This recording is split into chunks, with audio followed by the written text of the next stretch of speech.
Thanks, Burke. Start letting everyone in. Boom, boom. Good morning, everybody.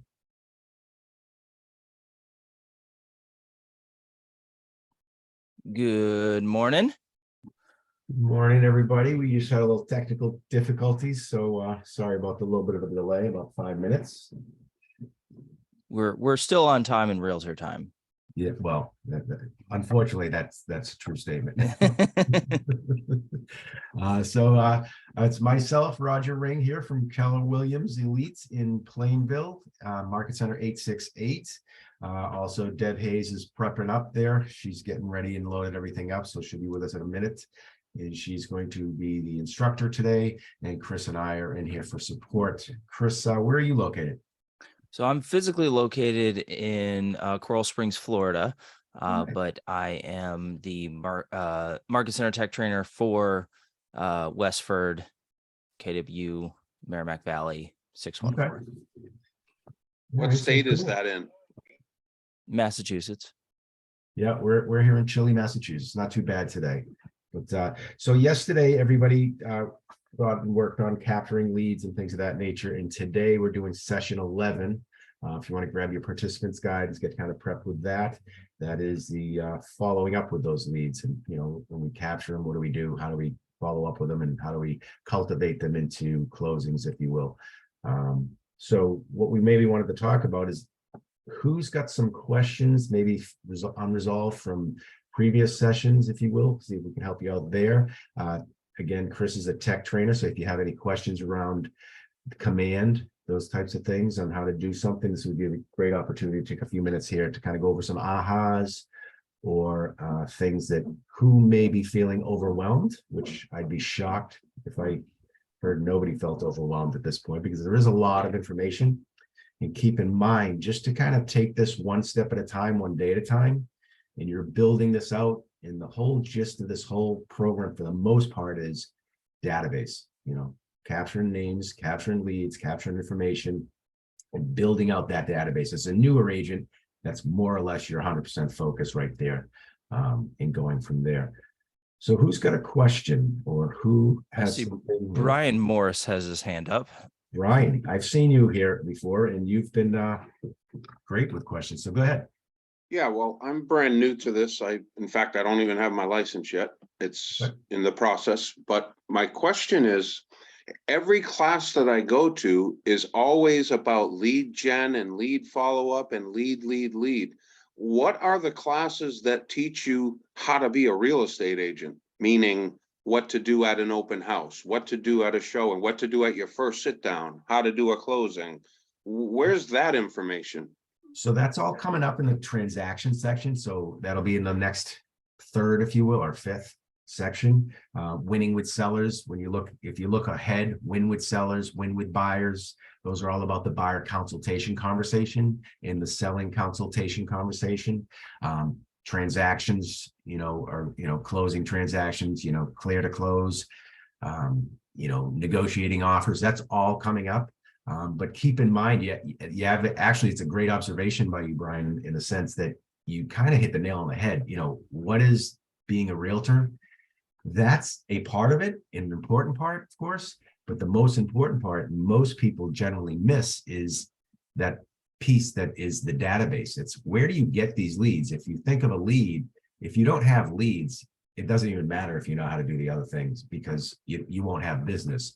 Certainly very, very important. And it's a great question. Does that help you? Does that answer it? So that stuff will be coming up soon. Coming up in this series? Yep. Nice. Yep. We're in the lead generation model, if you will, or segment. We've come from, what's a day in the life of a realtor? What are you doing? What are the 5 pieces of a realtor? And the first thing, and if you answer any question, somebody asks you a question, what's the first thing you should do pretty much every day with respects to real estate is lead generate. Because if we don't lead generate, we're not going to have leads to follow up with. If we don't have anybody to follow up with, we're not going to get into appointments. And if we don't have any appointments, we're not going to get into transactions or having contract signs.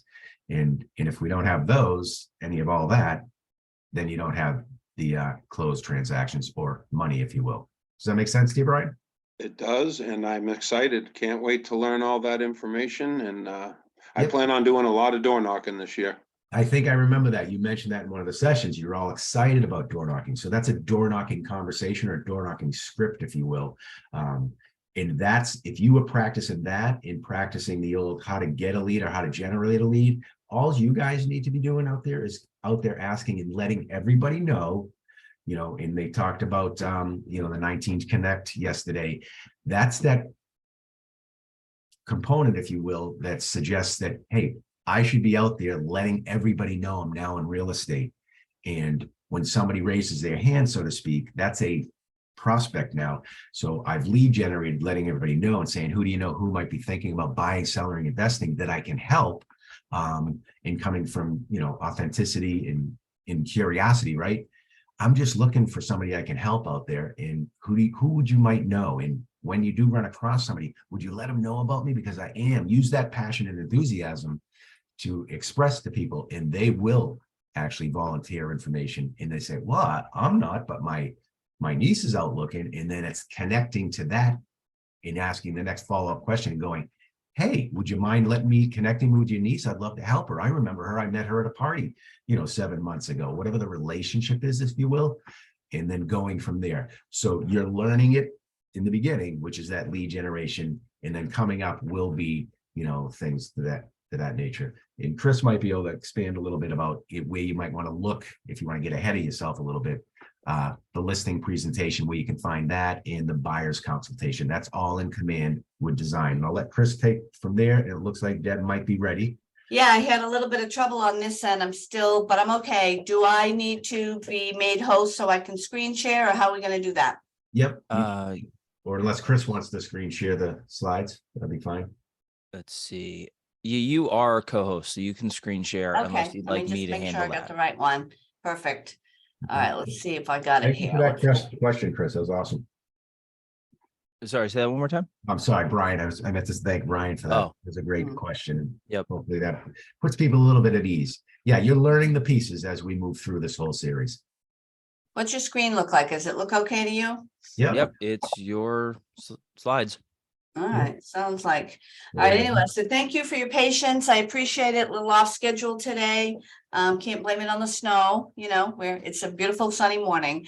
So, yeah, I mean, I think you hit it right on the head, Roger. You really need to, just stay in touch and be aware when somebody's talking to you, when you're lead generating, that they may not be buying or selling or investing right at this moment, but somebody that they know probably does. So that's how we have to dig into it, So let's see, what do we have? So course overview. So yesterday we discussed lead follow-up communication with the purposes of opening the door to two-way communications.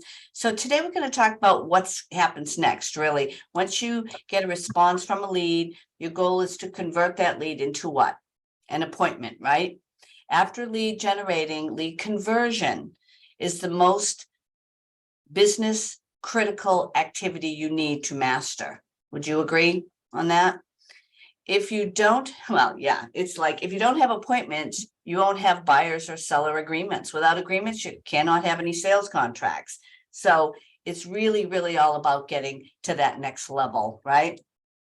All right, so what we're going to cover today is by the end of the day, we want to equip you to apply a lead conversion model. That's very important. Develop your system for capturing, cultivating, converting, and closing leads. We want to really get a system in play for that. And you want to apply some proven methods to increase your conversion rate over time. You're starting here in Ignite. We'll give you the tools. Follow the tools, and then and I'm sure other people have said that you can get fancy later, with doing other things. But let's get really down to the basics. You want to just start thinking about what you're going to learn today. Let's consider what questions you might have about lead conversion and what you'd like to know about lead conversion. Okay, tell participants to find a partner and have a 5-minute conversation about questions that they have learned about. Ask 2 groups. So if everybody will, if you haven't turned your camera on, it's kind of helpful for us if we can see you. And it also engages you a little more into the program. questions are the most important thing you guys can ask of us. Mhm. If you have a thought, somebody else may have the same and likely has the same thought. So if you want, or if you're more comfortable putting into the chat, you can throw that question in there and Chris can read it out loud for everybody's benefit. But go ahead and turn your cameras on. We're not scary. Oh, Marjorie's got a question. Okay, go ahead, Marjorie. And you can call me Margie, by the way. Okay. It doesn't really matter, but I'm wondering, how do you get the contact info out of somebody? Because sometimes, people say, well, I'll take your info and she'll call you, or, that kind of thing, without it feeling like you're pushy. Yeah, that's a good one. Have you guys, so give me the scenario, somebody, they mentioned that they have a friend that might need to do something and you're kind of stuck because they're gonna say, give me your card and I'll have them call you. Yeah, right. What do you guys think? Let's put it out let's workshop this for a minute. How would everybody else handle this? Come on. Sometimes the most easiest answer is the obvious answer. Just simply think about it as asking the question. Oh, Ed had a thought. Go ahead. Okay, Go ahead, Ed. thank you. I think a lot of times somebody would say, the buyer on the other end would say, well, we're not really serious right now. We just started looking. Okay, so that's sort of a way to push you aside somewhat. But I think one key question to ask is, when do you folks feel like you'd like to be settled into a new home? That sort of forces them to answer that question. Well, next month, 3 months, 6 months from now. That's a question I generally ask of people, and it works out pretty well. Right. Exactly. Always come from like the question. I think, so Margie was kind of wondering what happens if somebody has a lead for you and they don't kind of want to give you the number, or you don't want to ask. Roger, what do you think would be good advice for Margie? So why don't you jump one slide ahead of us too? That's a great question, to be honest with you. Most people are going to be a little resistant to that. I mean, it's kind of a natural sense, they don't want to send a hound after somebody. So certainly by reassuring people and using a conversation or a script, if you will, around that would be something like this. Say, for example, somebody says, oh yeah, I was thinking about my cousin was thinking about buying. And then of course you go, oh, hey, would you mind connecting us? I could reach out to them and see what I can do to help them, maybe find or decide what I can do to help them in that respect. Now they may say, well, or be resistant, right? Open-ended questions will help open them up, and also reassuring them by giving them what I call a risk reversal. Oh, hey, answer the obvious question they might have is, oh, listen, I'm not going to call them, but if you're more comfortable making the introduction, maybe we could do a 3-way text, or the next time you should see them, certainly let them know about me, and I'll follow up with you in a few days if I don't hear back from you, if that's okay, to just to see if you've had an opportunity to see them. Make it more inviting for them. In teaching them is what you're really doing. Yeah. Help other people in their lives, because after all, I like you, you like me, and of course I'm going to like anybody around you, and those are the people I'm looking to specialize with, and that's who I'm looking to work with. So next time you see him, when you see him, let them know about me, and I'll follow up with you in a week or so and see if you had a chance to connect with them, if that's okay, right? I think that makes sense. And Margie, they're not as worried about it as you are. If you just, they're very likely to just say, yeah, I'll shoot you over their number. So, you just don't know until you say, hey, I'd love to help them out. Why don't you give me your number? No pressure. If you want to, just like that, it's okay to ask. It's probably you being more concerned that it's a weird question than them getting the question. Would you guys agree with that? Yeah. Yeah, just, basically just say, I'd love to help them out. Don't worry, I'm not going to bug them. And then you just move over into going to the next level. So here we have a quote. The effort you give to converting leads must match the effort you give to generating them. What do you guys think about that statement? Makes sense. Very true. Is that Brian? Yep, makes sense. You do both items deserve the same amount of effort? You know, getting leads and converting them. That ties right back to what Margie just asked, if you think about it. If you show more effort and interest in helping your friend help their cousin, if you will, or that person that they know of, that's the intent, right? Mm. I'm outgoing and I don't mind asking, but what if it's not a friend? What if it's just somebody you just met and you know what I mean? So that would be building Just, rapport. I mean, it's basically the same thing. I would just ask, but Yeah, How about- absolutely. Margie, can I ask you a question? Is this something you've experienced? Yeah. Or is this something that you're worried about happening? Yeah. I think it's happened once. I also have an interior design business, so Oops. sometimes that can, you know, somebody will say something, but they'll say, oh, I'll have them call you type of thing. So that's when I have to kind of work it. And I know I do the same with this, but I just wanted to see what answers you guys would give regarding. So put yourself in the shoes of your interior design business. Think of it that way, right? What would you do if somebody said to me or to you, hey, if I said, oh, I got a friend who's looking for curtains to be done or looking for some help on their decorating their house, you'd be all over that. Oh my God, because you're excited and passionate about it and you're very knowledgeable, I would suspect, right? Right. Use that passion in the same context.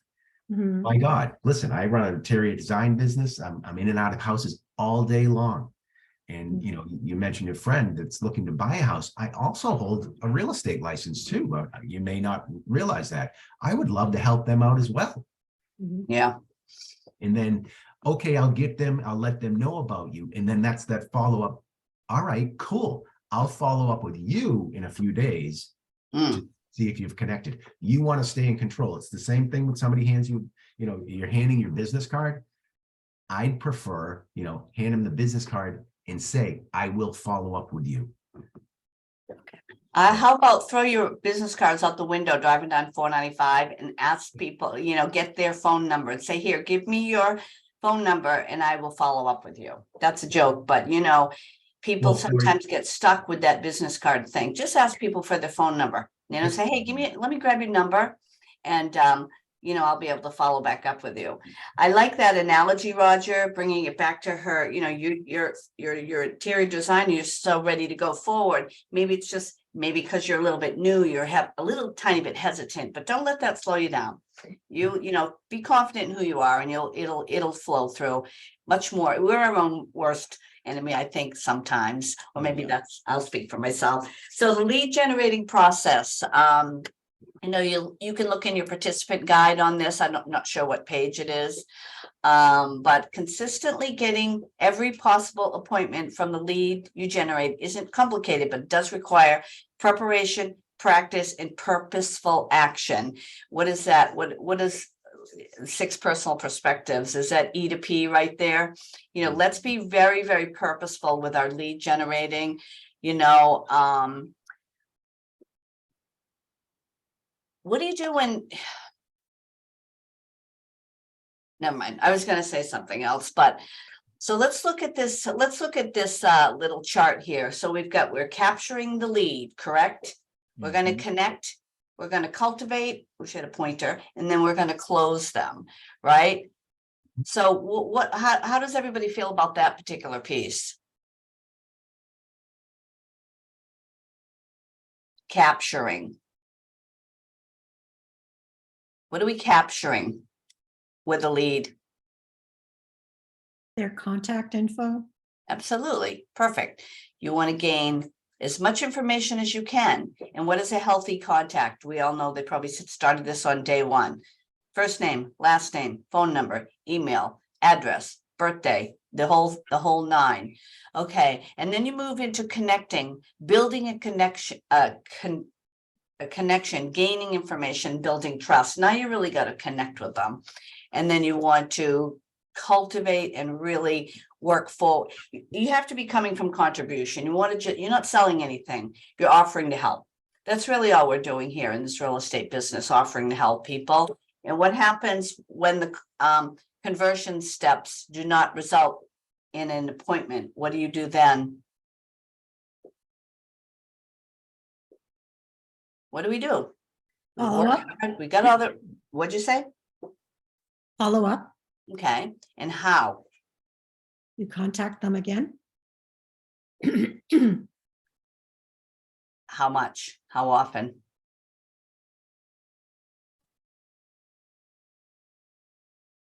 Depends on what type of contacting you're doing, I suppose. Currently in the group, does anybody have a system in place yet to sort of follow up? And, you know, any of that been sort of put into play?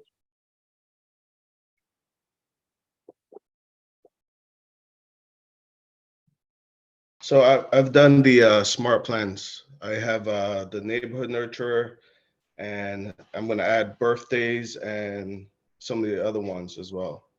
I love that So- birthday one. Yeah. Yeah. The smart plans are perfect. I mean, that's what this whole scene's built on. You know, we run around all the time talking to people, and it's virtually impossible to stay on top of everybody. Now you're super focused. You got, you know, 10 people, you're really into it. But once you really get going, you need systems, and trust us, you're gonna want these systems in place now. It's impossible to straighten it out later. Right, Chris? How much time do you spend trying to help people straighten out their stuff? Yeah, I mean, for one team, it was 1.5 years. Oh, my God. Yeah. How about you, Roger? It happens on occasion when people try to rush and they download way too much information all at once, as opposed to Yeah. taking a slower process or a slower approach and maybe, you know, putting things in one at a time, if you will, or 10 a day, that type of thing, and breaking it down a little bit. Yeah. Yeah, I You can agree. do I that. think everybody gets quite excited when they start their business and they're looking for the fancy websites and the this and that. And you don't need any of that if you don't have any people. Right?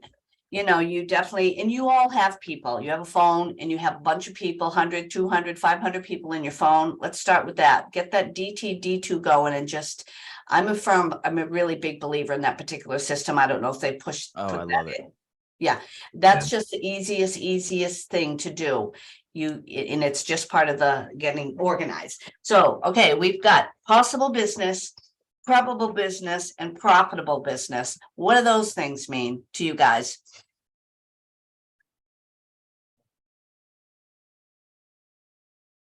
The different phases of a lead. Mm-hmm. Which one is going to make you money? Number Profitable. 3. I All would three? say all three. Right. We know which. And of course, we know which one is the most one, the profitable business. We just want to make sure that we're completely engaged in what we're doing and making sure at the end of the day, we're here to make money. We're not here to make pretty websites and all of that. We're here to help people, one person move from here to the next place. And the way to do it is to get leads and to convert them. So any ahas from that piece?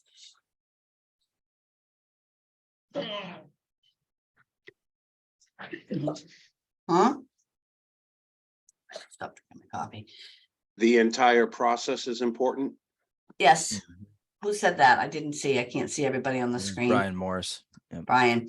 Yeah, the entire process from the minute you get up until the, you know, it's all focused on getting yourself moving one step forward every time. All right, what's the next piece here? Today's agenda, how to convert a lead to an appointment. You know, in this section, we're trying to get some specific steps of the lead conversion model to converting leads to appointments. The model is help provide structure for success and lay the groundwork for future appointments. As you know, that's what it's all about. You've got to get to appointments. There's no other way around it. All right.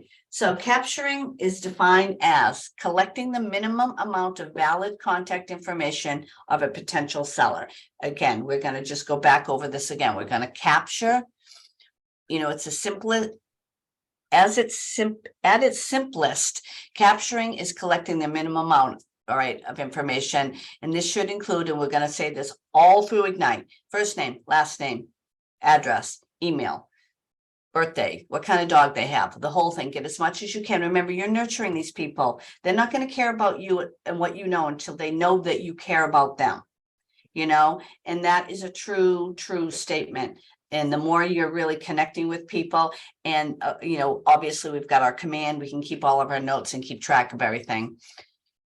Don't you think that people don't want to give out that information? I don't know. What do you guys think? That's a very, very, very interesting question. What do you guys think about that?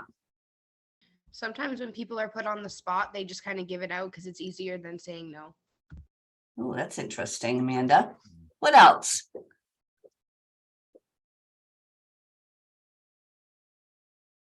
Just give you a quick example. My girlfriend and I watched the America's Test Kitchen, and we went online to be able to download the recipes, and they were asking for birthdays and this and that. So she just refuses to give them the information because it seems like they want too much personal information. Well, that's also a TV show, and you don't know them from a hole in the wall. You don't even know if you're on the right site potentially. We're talking, go ahead, Chris, you have a comment, I can tell. So in Brian's, in your example, the value just didn't match the price. Yeah. So love that. what they were asking for from you was of more value than what you were trying to get from them. So people will gladly give you their information if it reciprocates an equal or greater value than what they're giving. Mm. So if you've got the monthly neighborhood nurture is an awesome tool to get people's email address, Mhm. right? That thing there's so much value in the monthly neighborhood nurture, and it applies to anybody in any phase of the buying or selling process, right? Even if I just bought a home yesterday, I want to know what's going on in my neighborhood. I want to keep an eye on it. So yeah, you just have to match the value. I like that statement. I don't know that I've heard that the value didn't match the price. Mm-hmm. We give our information all the time, all over the place for people we don't even know. You can order guys are a on oven Facebook? mitts, and then, they're going to know your phone number and your address and your email and everything. So, I agree. I think you just have to, you have to be conscious of who, in who you're speaking with and how you want to handle it. And if they seem a little offish, then you're okay. You'll catch them the next time. You're not here to sell them anything. You're offering value. And if you have something of value to them, people love real estate. 9-year-olds can talk about real estate. It's a very relatable thing, and they really want to. People are right, particularly in this time. People are extremely interested in what is happening in the real estate market. So Mhm. capturing leads. How do we give us some ideas? What are some methods of capturing leads? Capturing leads. What are some methods? Let's put it out there. Put it in the chat, raise your hand. Let's see what we have to say. How are we going to meet people? How are we going to get leads? I don't know if this was kind of more or less fits for me per se, but I enjoy golf heavily. And Oh, over the yeah. past 2 years, I have met countless people at the golf course that I've talked about real estate with. Granted, I wasn't licensed at the time, so I wasn't really thinking about taking down their name information and all that. But there's countless amount of people that I know all around me that I've talked to in the past 2 years about real estate. So for me, that's a great way for me to meet new people. That is awesome. That's exactly right. Do what you do. That's where you're going to meet people. And it's going to get nice out soon. You'll be back on the golf course, and you'll be going to Can't talk wait. to all those same people. And how are you going to, let's put you on the spot. What are you going to say?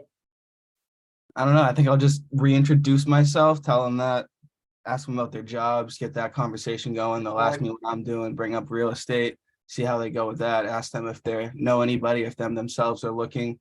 to buy, sell, invest, and then see how that conversation goes. And I'm also with them for like 2 hours. So if there's Yeah. any point in time that I can pick their brain, if they're not feeling it, I'll wait a little bit, see how they're feeling then. You know what I mean? There is some instincts here for sure. You know, Yeah. there are some instincts that you have to go with, but that is perfect example. You sounds like you've been bold the way you said, right? I haven't, no.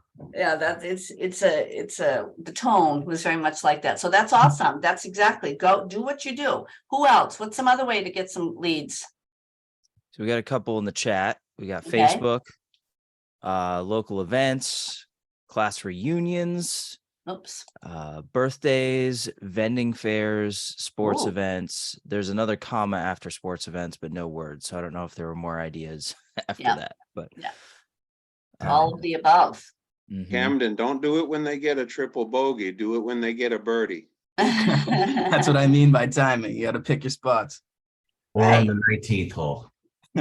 Everybody needs to have a little list and have a little thinking with themselves, a little self-discovery of really what they do. Where are they? Where are they running around with kids? Are they at soccer? Are you at church? Are you at bowling? Are you at golf? You know, I'm not going to pick up any business probably at the soccer field because my kids are all out of school, you know, so doesn't do me any good to sponsor a soccer team. You know, I do different things, but, you know, use those kids, you know, wherever you can get, you know, everything that you're doing. And again, like Cam said, just be casual, just let them know what you're doing, go with the Ford script. And, you know, people love to chat and they will always want to hear about, you know, they'll tell you about their business and they're always going to ask you what's going on. The minute you say that you're in real estate, they're going to ask you 3 questions. What are the 3 questions they're going to ask you real quick? How's the market? And how do you answer? Market. Depends. Are you a buyer, seller? Different in every area. How about, it's great. Why do you ask? Do you need some help? Always remember that question. And then the second question is, what are the rates? Oh my God, the rates are sky high. The sky is falling. Geez, they're not too bad. They went up for sure, but they're not as high as they have been. Why do you ask? Do you need some help? I've got a couple great lenders. Sometimes people are asking you questions because they actually have an interest in real estate. Would you guys agree with that? Yeah. You've had that happen, Roger? All the time.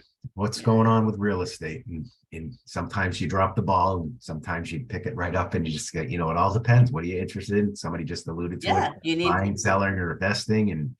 It's great or, for you know, somebody. Yeah, it's perfect up. Yeah. So or- you're right on point there, Jason. Figure out what they're doing and then find out how you can help them. If you're not helping them today, they're going to sell or buy or do something at some point in their life. Yeah. If not them, somebody they know, their kids. All right, let's move on. Connecting best practices, embedded your value proposition in the conversation, role play and practice conversations. Oops, somebody's trying to get in. Know the outcome you want from a conversation before starting. Use questions to lead the conversation. We all know what's the most important thing when you're having a conversation. You're having a conversation. What do we want to do? Control the conversation. How do we do that? Eye contact and interest. Asking the right questions. Yep. That's all coming up in the next couple of slides. Right. So we're going to listen. How about that one? We want to listen when we're talking. Don't just wait to talk some more. We're going to build relationships here. We're going to ask a lot of good questions. I don't know who said that. Ask good questions, offer solutions, right? Always help people with the solutions, right?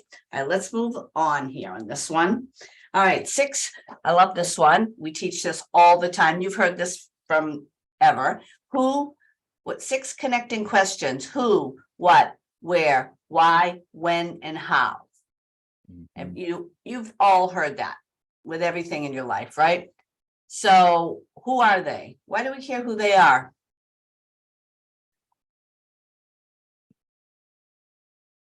Want to build rapport with them? Yeah, we want to build rapport. What do they want or need? Why do we need to know that? So we can know how to help them. Yeah. Where do they want to go? Why do they want to go? Why do we need why? Probably the most important one. Their Tell like motivation. the urgency that they have or their motivation. Yeah, it speaks to motivation for sure. And then how about how? How about how? Well, we want to know when, of course. You know, why do we need to know when?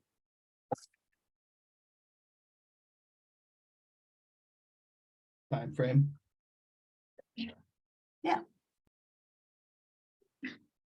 Again, it speaks to motivation. Then how? What's how mean? Why is how so important?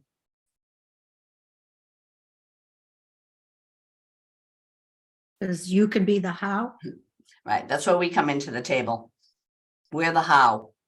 We know we're gonna figure out all of the things, who's involved, what do you need, where do you want to go, why and when, and then how is us. Okay, let's put this thing together. Let's get a plan. Let's put together a strategy.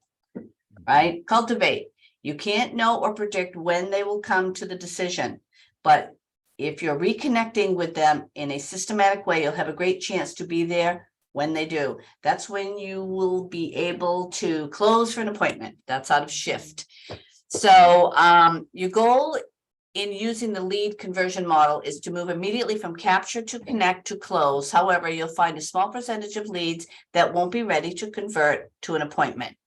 To keep mind share, you will use the touch campaign to stay in communication and cultivate the relationship until you're ready for an appointment. And, you know, so Chris, you've mentioned some ways that people want to connect, and you talked about the neighborhood nurture. Have you Mhm. talked about this at all in Ignite yet? Yes, they talked about it yesterday. That's the 19 connect, one Yep. cement, and then the 36 touch. 36 convert, right? Yep. Okay. Yeah, I love talking about those because when I saw 36 touch the first time, I was like, hold on, I'm not touching someone that many times. No, it was like that. They're gonna hate me. That's 3 times a month. I'm gonna drive them mad. And then I looked up the data, right? How many times does Target email you? I get at Right. least one Target email a week. I'm not pissed off at Target. I still shop there. Right. Also, how long does it take someone to forget you? I love asking this question and I love hearing people's answers. Statistically, how long does it take someone on average to forget you? I heard it's 11 days. Let's say 10. Way to killed the fun, Brian. I was gonna Oh, say. I think sorry. 11 Marge. Yeah, I 11 usually get days? someone who says like 5 minutes, and we're not goldfish, but it feels like that sometimes. But yeah, 11 days. So, and then there's there's over 500,000 realtors in Massachusetts. So how many other realtors do you think people are bumping into between those 11 days that could get that business instead of you? And that's crazy. Did you just say there's 500,000? Over sorry. Sorry. How many? I'm sorry, 25,000, over 25,000 in Massachusetts. I was looking at the Wow. wrong numbers. Yeah. But yeah, over 25,000 licensed real estate agents in Massachusetts. How many of them have a really, really good cultivating follow-up system? Probably less than half. 13%. What'd you say, Roger? 50%? I said No. 13%. 13. Okay. Well, Yeah, Chris even said that. over half. I bet you No, we're I said definitely less than half. definitely less than half. So why is it so hard for people to do this, you guys? I think people get lazy. A lot of the people that I've talked to don't like their realtor because they just put them on an MLS auto thing and then they never talk to them again. Yeah, that's a kiss of death, that thing. Yeah, I mean, agents often struggle with cultivating. What else is it? They're lazy? What else? Well, yeah, you're your own boss, right? A lot of you, I'm sure, came out of a 9 to 5 where you had someone micromanaging you and telling you what to do from the hours of 9 a.m. to 5 p.m. Mhm. And now you get to be your own boss and you don't have to work if you don't want to work. Yeah, it's the worst. It really is. And the problem is you've got 2 options of lead generation, right? You could either lead generate for your business, or you can go and lead generate to get a job interview. Right. It's lead generation one way or the other. It's either, are you getting the appointment for your business, or are you getting the appointment for someone else's business? I think they, people also, I think a really big piece of it, and this is going to speak to you, Chris, they don't have any system. Mm-hmm. The one easy one that Amanda mentioned, you throw somebody on an MLS search and you think magically they're in love with you. That No. it's not how it works. They let you just let it slip, and it's simply because you don't have a system. It's not that you're bad, or you just aren't given a system. For years, all we did really have is the MLS search, and then different CRMs, but a lot of people didn't grab those because they were really expensive. So people didn't really have a good core base of how to stay in touch with people, unless they would just naturally had some system within their own life. So they let the lead slip, and then they get get disappointed when they see another house sign up on their house, a for sale sign up on someone's house, or you see somebody and they tell you they just bought a house. It's not their fault, it's your own fault. So let's make sure that you get the point, Yeah. right? We got to just keep moving forward. Well, and So- systems are the easy button, right? And Yes. to get them in place is like walking through mud at first, right? Until it becomes habitual.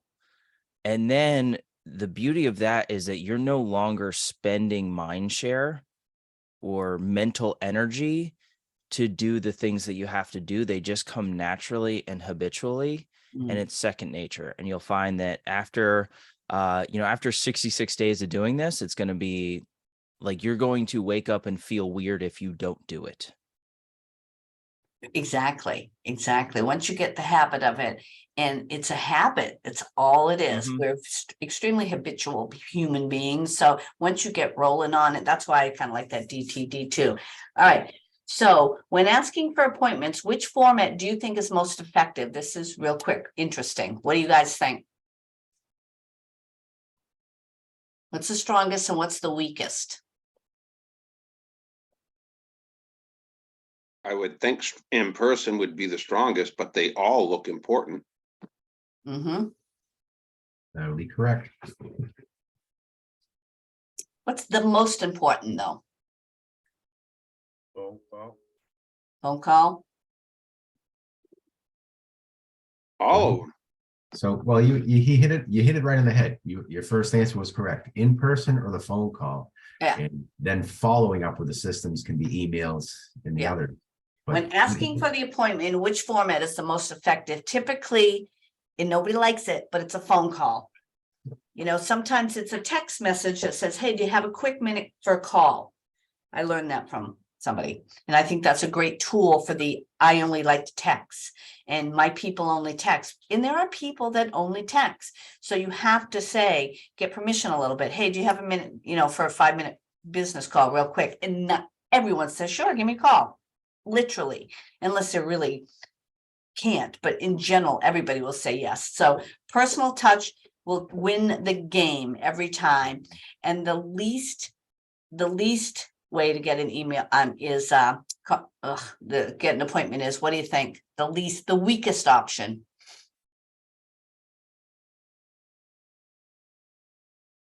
She accidentally said the answer in the question. I know I did. Yeah, just throwing that out there.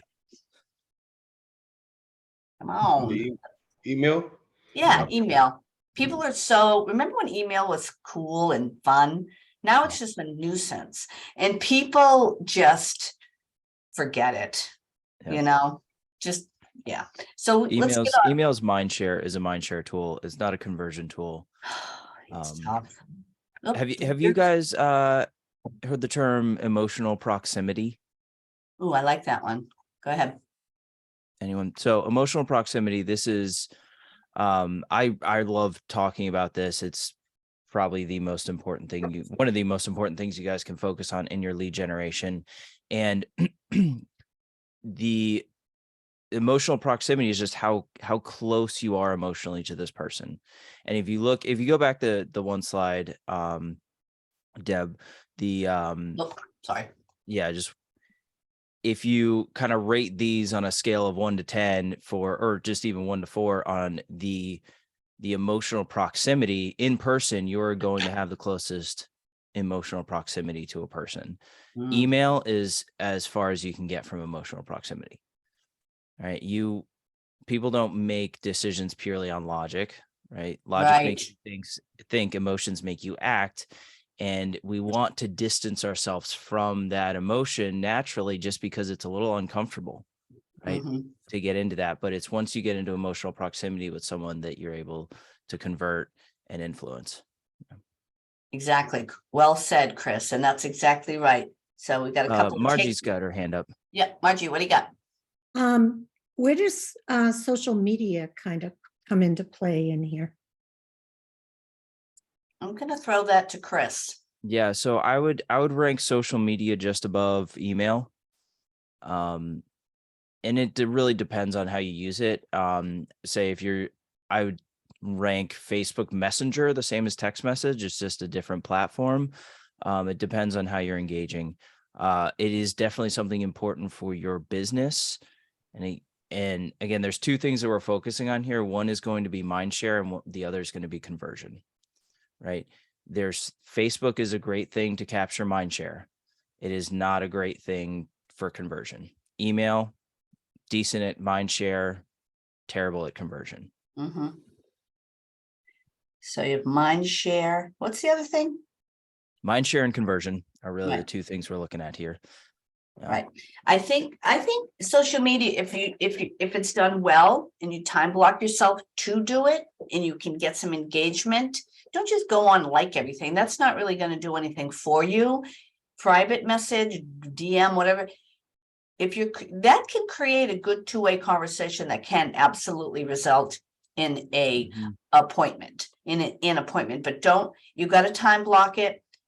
20 minutes, get in, get out, and that's fine. And of course, like Chris said, it's part of your business. You really need to be out there on it because you do, but you've got to make sure that you're engaging with them. And that's a whole little side job that you want to do, but not a lot.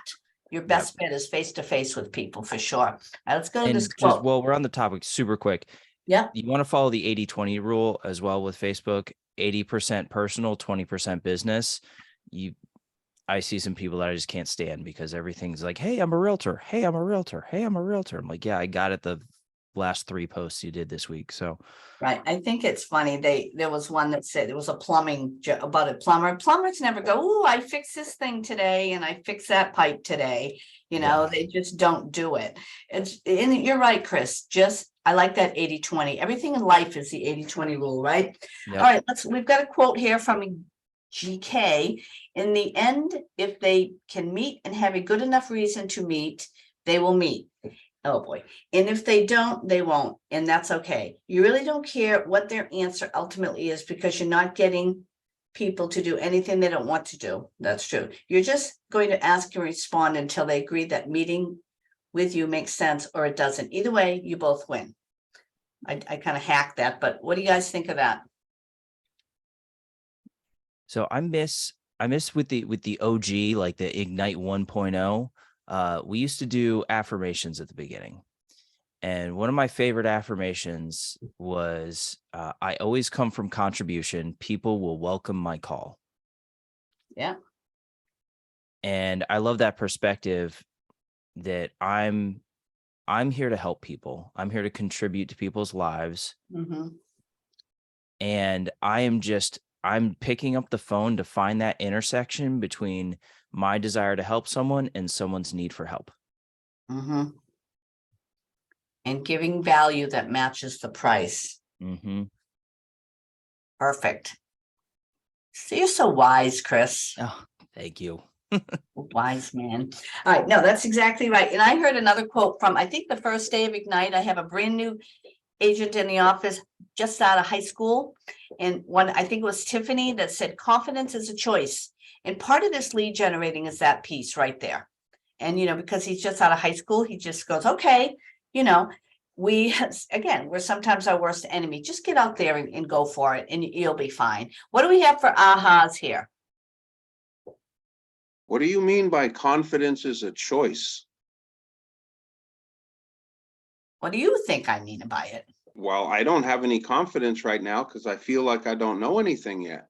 So my Oh. confidence will build as I learn the trade. And my mentor, Dave, said it takes about 1.5 years to really learn this trade well. I Do you have a con- coach?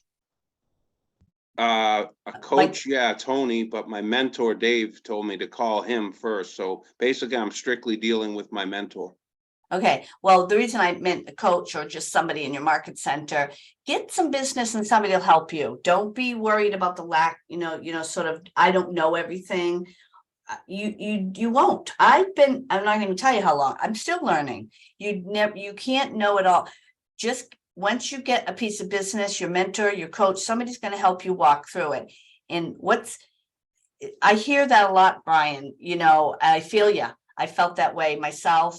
Other people feel it, and that's just normal. In the way forward really is to just move forward with it and be confident in what you do bring to the table. You have life experience, you know things, you have a full crew of agents at your office, somebody will help you. So Deb, if I can jump in there for you. go for it. Ryan, have you ever bought or sold a home? No, You haven't? Okay, have your parents? when I was a little kid, like in 1973. Okay, so using empathy and perspective here, right? Think about what it would be like to buy a home if you didn't know what was going on. So use your empathy of understanding what you feel like right now. That's how the clients feel. They don't know any better. And here's a good thought process for you. You have a mentor you mentioned, and you have a coach. So if somebody asks you a question or something comes up in a situation and you're not sure of an answer, the best thing to say is, you know what, I'm not 100% sure on that, but let me check in on that and let me get back to you, right? That's all they want to hear. I'll be honest with you, a lot of times the answers to the questions are in Google. Just Google it. You'll find an answer, right? But that's when you reflect and you leverage your coach or your mentor and go back to them and put the situation. In coaching, a lot of times that's what I'm handling and addressing. Somebody comes to me and says, they said this and they said that, and then we just brainstorm of how to respond, or we quickly give them the answer. And then they go back and your client will appreciate that. You're not supposed to know all the answers, and you won't know all the answers. Even like Absolutely. you just alluded to. We still find situations that are surprising to us. Mhm. I don't know is an opportunity to build trust. Yeah, Because you'll say, I don't know, I will find out, and I will call you by tomorrow at noon. And you know what? Tomorrow at noon, you call them whether you have an answer or not. If you don't, say, hey, I'm still looking into it. I'm sorry, I haven't been able to find the answer. I'll give you a call back tomorrow at the same time. Funny you say that. My car insurance guy just did that to me for like the last 2 weeks till I handled the situation myself. But he was honest and kept saying, I don't know. I'm not sure what happened. And at least he wasn't lying to me. Mm-hmm. Wow, that's perfect. That's exactly, and I like that. I don't know, because we don't know everything. And we certainly have a lot of people that do know. So don't let that, I don't know. Use that as a tool. Mm-hmm. And it does bring you, so likability, you're human, it's who you are, and that's okay. You're a real It person. also lets them know that there's a team of people behind me, Yeah. and I'm not in this alone. Right, Yeah. let me take it back to the team and see what they think about this. We have a lot of people use that same script, and I think it's a great one. All right, cool. So let's see, we're going to talk about conversion rates. Let's go to the next slide here. Anybody have any thoughts on this at this point? All right, so we're going to talk a little bit about conversion rates. Have you heard about conversion rates? I haven't. All right, so that's sort of the math of how do we say this? It's how you determine how many calls you have to make to get an appointment, right? If you make 10 calls and you get 2 appointments, what's your conversion rate? 20%. Correct. So, like anything, particularly when you're starting out, and you guys, it's like you have a great script. You're just getting into the business. That's your story right there. Hey, I'm just getting in, just got my license. I'm really excited. I'm over at Keller Williams and just looking to help. I've made a goal. I want to help 20 families this year. Do you know anybody who's looking to buy, that whole thing? And you need to know how many calls you make to understand your conversion rates, because we always want to get better at that, right? So on our screen here, we've got time blocking, using systems and conversations, connect with your whole database, and prioritize qualified leads. We're halfway here into command, but you guys are putting all your contacts in constantly all the time, correct?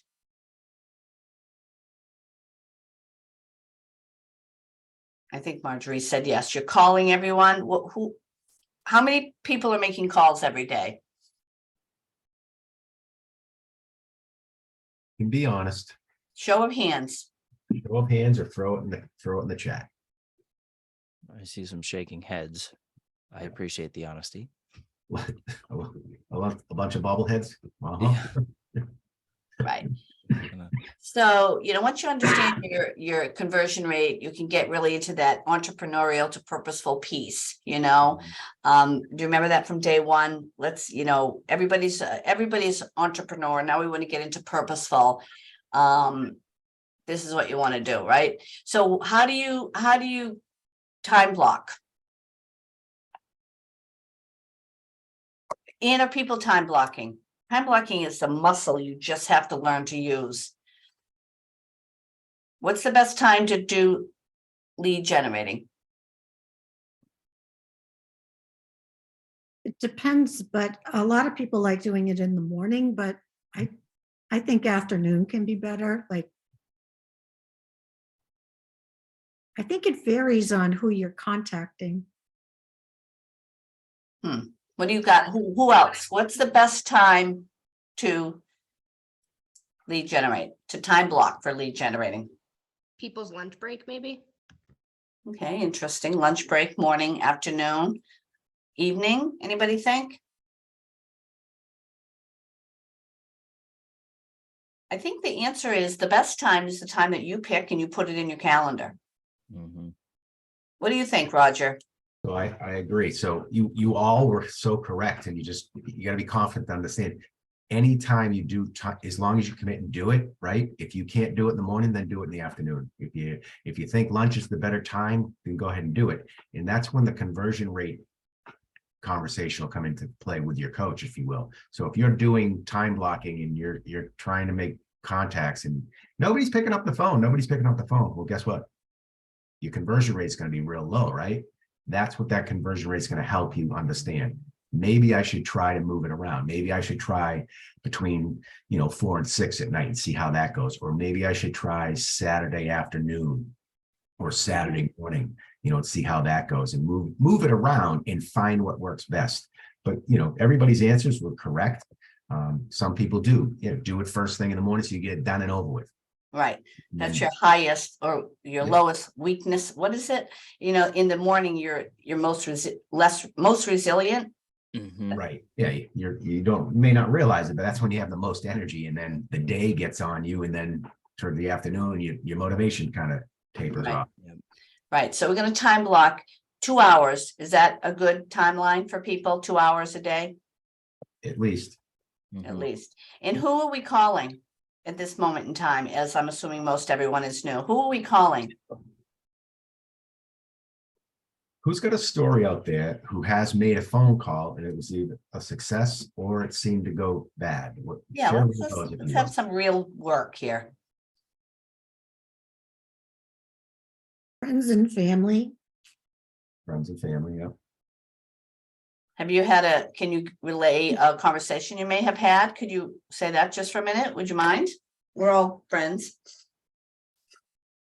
I had a client that I did some interior design work for, and we became friends over time, So, and I know she's considering retiring Hmm. with her husband soon. So now she knows and she likes me. Of course. So now she knows that I can help her. Okay. Have you made an appointment with her and her husband? We're gonna get to, well, yeah, we get together for coffee, but Mhm. So, All right. so take the model you guys just saw, capture, connect, and close, Where and that then thing go? the other one, which was number 4, which was cultivate. Right now, you're just kind of cultivating her, moving her along, right? But you're also, I can't keep in find. mind that connection piece is the most important piece, and that's where you're developing that rapport and trust, if you will. And then the close is asking for that get together, if you will, or that appointment. That's the close there. They're not referring necessarily to closing, because your ultimate goal is just to get together with people who are thinking about buying, selling, and investing. Anybody who's not necessarily thinking about that, who's still in your world, if you will, those are the people you shift over and just cultivate over time. And cultivating is using the smart plans. Cultivating is using the DTD2 4 phone calls a year, just to keep in touch, to keep connected to them. Right. I agree. And I think sometimes there's some hesitation with doing calls because people sort of don't know what to say. We talk about the Ford and we go through that. And I think that's a very simple thing. People do it all the time and we just don't even know we do it. It can be very natural. And I think at the end, we always have to end it with appointment. You have to add an A on the end of the Ford. Say, hey, let's get together for coffee. Or why don't I come over and why don't we put together a little strategy session if you're thinking of retiring, and let's get a baseline. Sometimes you just need to practice some of those conversations and dialogues and, asking for a meeting and mastering these discussions. And are you guys doing scripts or role playing in your office at all? Yeah, Or 'cause the sometimes legal people- term is conversations now. Conversations. I agree, because really it is conversations. It's you're just talking to people. And back to the DT, if you only, how it says 36 touch is what you're supposed to do. If you actually called everybody in your database 4 times a year, I guarantee you would have business without another email or anything. Would you guys agree with that a little? Am I exaggerating? So Deb, No, I it's- would enter into that too, and so you can get the thinking around this correct is think about those conversations. They aren't all asking for business. They're They're not. staying connected and showing that you care about them as a human being, Mhm. not as a lead source, if you will, right? So the Mhm. care call is just about checking in on them. How's your holidays going? What's new? How are the kids doing? What's going on? Mhm. Moving forward? What are your dreams about? How's work, right? They will naturally intuitively go, oh, great, great, great. And they go, well, how's things going with you? Right. And then that's the opportunity, if it's there, to take advantage of and suggest, well, everything's going great. I just closed on a home over in Medfield and I was shocked in what we got for it. Right. That's how it may sound. And then they go, whoa, why? What'd you get? What happened? Mhm. They're Mhm. going to be interested, especially with what the media is telling them now, interest rates are up, prices are falling. Well, that's not true necessarily. Not in our area anyways. We haven't seen prices fall. Are we anticipating it? I guess we always are, right? Because markets go up and they go down, just like stocks. Mhm. Right. Samantha put in the chat, I'm sorry if I interrupt you there, Roger, calling her Allied Resources. And I love that because you can now give yourself ammunition for a reason to call people. So Mhm. you call up a buddy, say, hey, they're a pressure cleaning service, right? I got a buddy who's got a pressure cleaning business. Hey, let's partner. Anyone I send you, they get 10% off. And now you've got a reason to call up everyone and say, hey, I just want to let you know I've got a pressure cleaning guy that he just agreed to give 10% off to anyone who I refer to him. Just Wow. wanted to let you know I had that. Right. And now it takes the pressure off of you. Mhm. And you get to talk about your business. Hey, my real estate business has now partnered with this business. Exactly. And that's an excellent point. We do need to utilize those. Even if you're at work and there's a lender comes in, he's talking about the rates and how they go up and they go down and what projections, you should get right on the phone that day and say, hey, we just had interesting class or interesting discussion with one of our local lenders. And I wanted to give you a little update on what's going on, on the in the interest rates. Don't panic. The sky isn't going to fall. We feel like we're going to be okay. And at least you can go back and sort of say what they said to you, and that can be very helpful. So you always want to come from care, curiosity, and contribution. Today's class is called Follow Up with Leads. So we have to get these leads in conversations and people in our world, so we have something to follow up on with the particular systems, right? And then we want to prioritize these, and this is where listening comes in a little bit. You want to make sure that you're really truly listening to the conversation and asking a lot of questions. That way you're in control of the conversation, right? So every lead has the potential to turn into business, and you have already heard there are no bad leads. Capture the appropriate information so you can connect with the lead, connect to assess their needs and establish relationships, cultivate the relationship. Not all people will convert directly to an appointment. So, use these touch systems where you have a phone call, put them on a DTD2 smart plan. They get an email, they get a text. You get a task to go on social media and say hi, and you just follow that system. And before you know it, it's the next quarter and you're calling them again. And then at some point they're going to see your value and they're going to be ready, or they're going to know somebody at work that needs an agent and they're going to think of you. We all get emails. I don't know about you guys, but I get 2 emails every month from 2 different lenders from the same company, and they literally say the same thing. I've not seen them here at the office. I never get a phone call. Yes, I get their nice little email, but I'm not going to call them because I don't see them. Right? You don't feel connected to them. I don't feel any connection to them. I'm on a list. I'm cool with getting an email. I know it's automated, but you got to call me once in a while. So Deb, just to kind of tie it back to what this class is about, is there's the system, if you will, right there, right in front of you. 1, 2, 3. Yeah, great. If we can go 1, 2, 3, that's awesome. But we have an understanding that number 4 is there for the reason that not everybody, like you said, is going to be ready, within 3 to 6 months. Some people are going to think, yeah, we're thinking about retiring in 5 years. Boom, cultivate, stay in touch, stay top of mind with those emails. But it's the important piece is that DTD2 system. Call people. Yep, you're calling them. Sometimes you're just leaving a message. Hey, just calling to check in on how your holidays are going. They're in my system. I'll be in touch.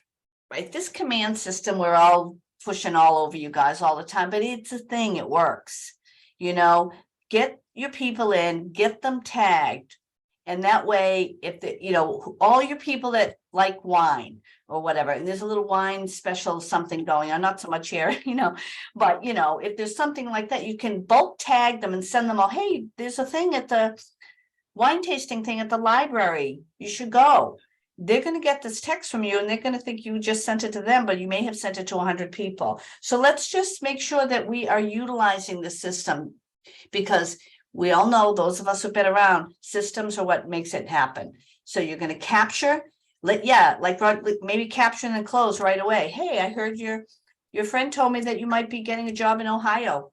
Well, how can I help you? Do you need an evaluation on your home? What do you need? Tell me what do you need? I'm there for you. Before you know it, you've got an appointment. So let's make sure we're doing that. What do we got for ahas on this? Is this speaking to anyone?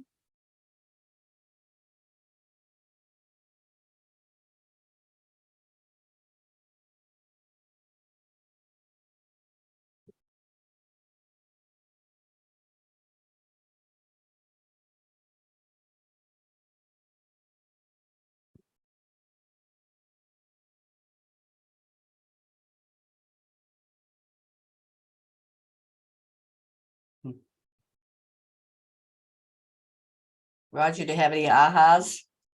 Well, I do, but I was doing what you usually do. I was doing the coaching thing where I don't chime in, but I was trying to away you. Yeah, my aha is, it's the difference between success and failure is having that system, and it doesn't have to be complicated. It can be as simple as when I talk to somebody, I put their name up on a whiteboard in my office, and now I know to keep in touch with them, right? Mhm. And then it can be as formal as I turn the drip campaigns on. But make no mistake about it, don't just turn it on for people. Ask for permission to turn it on for people. Hey, I got a great new app. I'd love to share it with you. Let me know what you think. I'm going to share it with you right now. Bink, and it goes over to them. Same with Chris alluded to, neighborhood nurture. Hey, we got this great thing. I could share it with you. It's via email. It's, I promise not to spam you, but it'll just share some relevant information to you with respects to the local area market, with respects to real estate, prices and homes values. It's no different really than what Zillow does. It's no different than what actual MLS will do with sending emails to people. That's how we used to do it. But this will just keep them informed automatically once a month. Boom. And they can look at it or not look at it. That's okay. So as long as it shows up, even if it's going to their spam, they see your name, it reminds them of you. And again, that's no substitution for that personal connection that you're developing over time with the calls or the face-to-faces. And remember, some of those calls are just to invite them to maybe an event that you're having. It's not even about the fact that whether they come or not, it's the invitation that they got. They're on your list. So when somebody says, who's your realtor? Oh, Roger Ring, he's always in touch with me. Right. Margie, you have a question. No, I was just gonna say, obviously, we all have good and bad habits, and this is just, you gotta create the habit of doing what you need to do, and I'm slowly getting there. One thing Thank at you. a time. One thing at a time. Yeah, thank you for sharing that. And I was, when we did our ahas and nobody said anything, now I what do you guys have for concerns? What do you need? What are your concerns? What do you need? You got 28 people on here. Oh, there's 15, that's probably old. No concerns. I would say my aha would be just staying in contact, because like you said, even though you're constantly sending emails, that's not a face-to-face representation or No. Building rapport. So definitely staying in contact is important. That's what I got. Absolutely. Absolutely. You've got to, and this is something they sort of don't tell you in real estate school. We're all used to working at a company. You go in, somebody tells you what to do all day long, and you have lunch, and then you go home and you forget about it, right? Sort of. But you're your own boss, which is great and not great, because you have to you're the boss. You have to put something in play so you're getting yourself some business, whether it's going, and you've got to get it on your calendar. We're never going to stop talking about that, so just get used to that. You've got to get it in your calendar so you're lead generating every day before you even work on any business that you have. You've got to get new business first, whether you're selling real estate or pizza or tires. You've got to always be getting new clients and new customers, and the way to do it in real estate is really, there's all our little ways, social media and the whole thing. But ultimately, at the end of the day, your best, highest use of your time and energy is speaking to people that you know. We have a lot of people here chasing around people they don't know. They'll chase them and finally get them and realize they've been in a relationship for 10 years with an agent already. So the people that you know that are sitting there right in your phone are the ones that you want to be talking to every single day. And I know a lot of, and I see it here as the coach, people will pick up the phone and not know who to call. So that's the system that we're referring to, that DTD2. This week is what? D&Os? What is it? D&Os, I think. D&Os? I think so, yeah. I just gave my sheet to the girl that I was in. Brand new person. Okay, I'll take that. I'm going to call my things. That's what, he put his contacts at 25 contacts, right? So he's going to call them and he's going to build. and you guys, looking at the crew here, I bet you guys have a lot of contacts in your database. Get a system, otherwise you're just gonna call your sister and your mother and your friend. We need to be calling other people than that, right? So we're gonna is everybody clear on that piece that they didn't teach you in real estate school that you have to go out and get business? So, That's so really- who felt naive when you realized that you don't just go affiliate with an agency and all of a sudden the phone starts ringing and people come through the door going, can I talk to a realtor? That's how I thought it was. I felt Is it? bamboozled. Yeah, talk more about that, guys. Who- Yeah, who else felt that's that? a good concern right there. Go on, tell us more. Who else felt that way?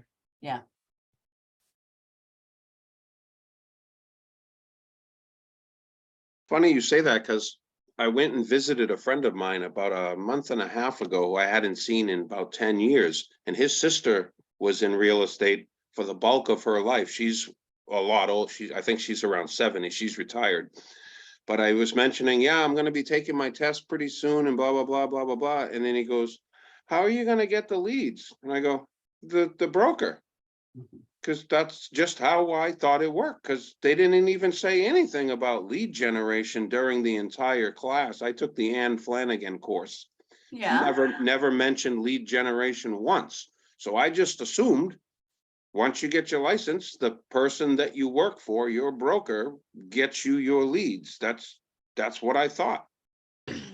well, I that's a also good. took that same course and I thought the same thing. And I think as offices and market centers, we need to be clear when we're hiring people, so Margie, your interior design business, how did you get those clients? You didn't have anybody handing you clients, right? From some office in the front of your house? How did you get your Not clients? initially, but although I did move a couple of times, so I've been in Keene for 4 years, so people have called me and then I get referrals sometimes. Right, you didn't have somebody at the front desk in your kitchen answering calls coming in and giving you, design work, right? You had to get it. Mm, Right, you told everybody in your world that you were an interior designer. You called them all up and said, I don't know if you get a light, however it works, but you're doing this, you're starting your business, you're there to help people, right? Oh, yeah, absolutely. That's exactly what you have to do in real estate. You have to let everybody know you're there to help design their new home, right? Buy their new home. And I think this is a good discussion because even if you're selling pizza or, whatever it is, or golf clubs, you have to get new business by somehow, whether it's all these tools that we have here in Command and Designs and campaigns on Facebook. That's a way to get leads for yourself. I don't know if they do that here in Ignite, going over campaigns. Juliet, you have a question or a comment?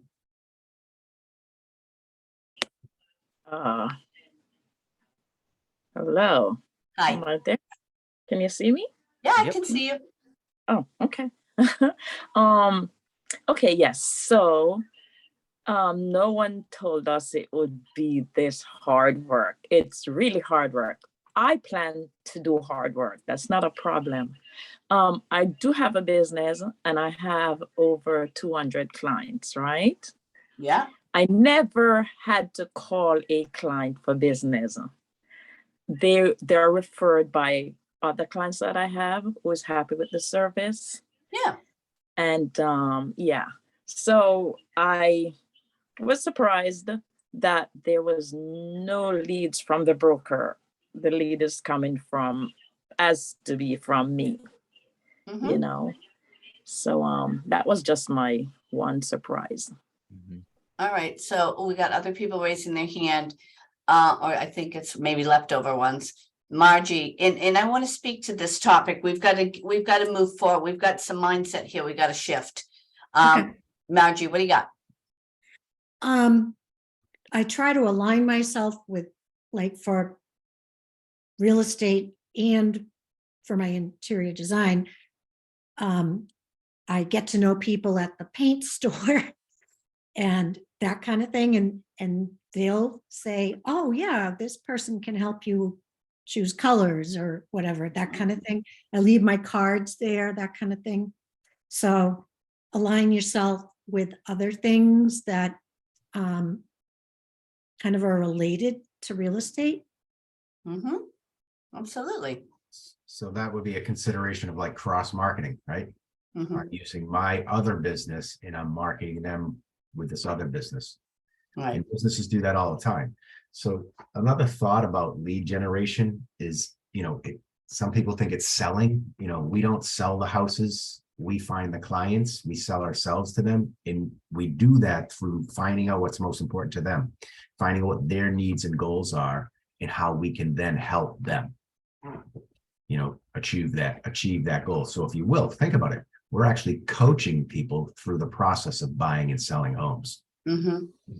And just to speak to that lead thing, that you were guys all thought, oh, I'm just gonna go there and they're gonna hand us leads. And sometimes there are some formats where you do maybe get some leads from the office, but those leads aren't anybody.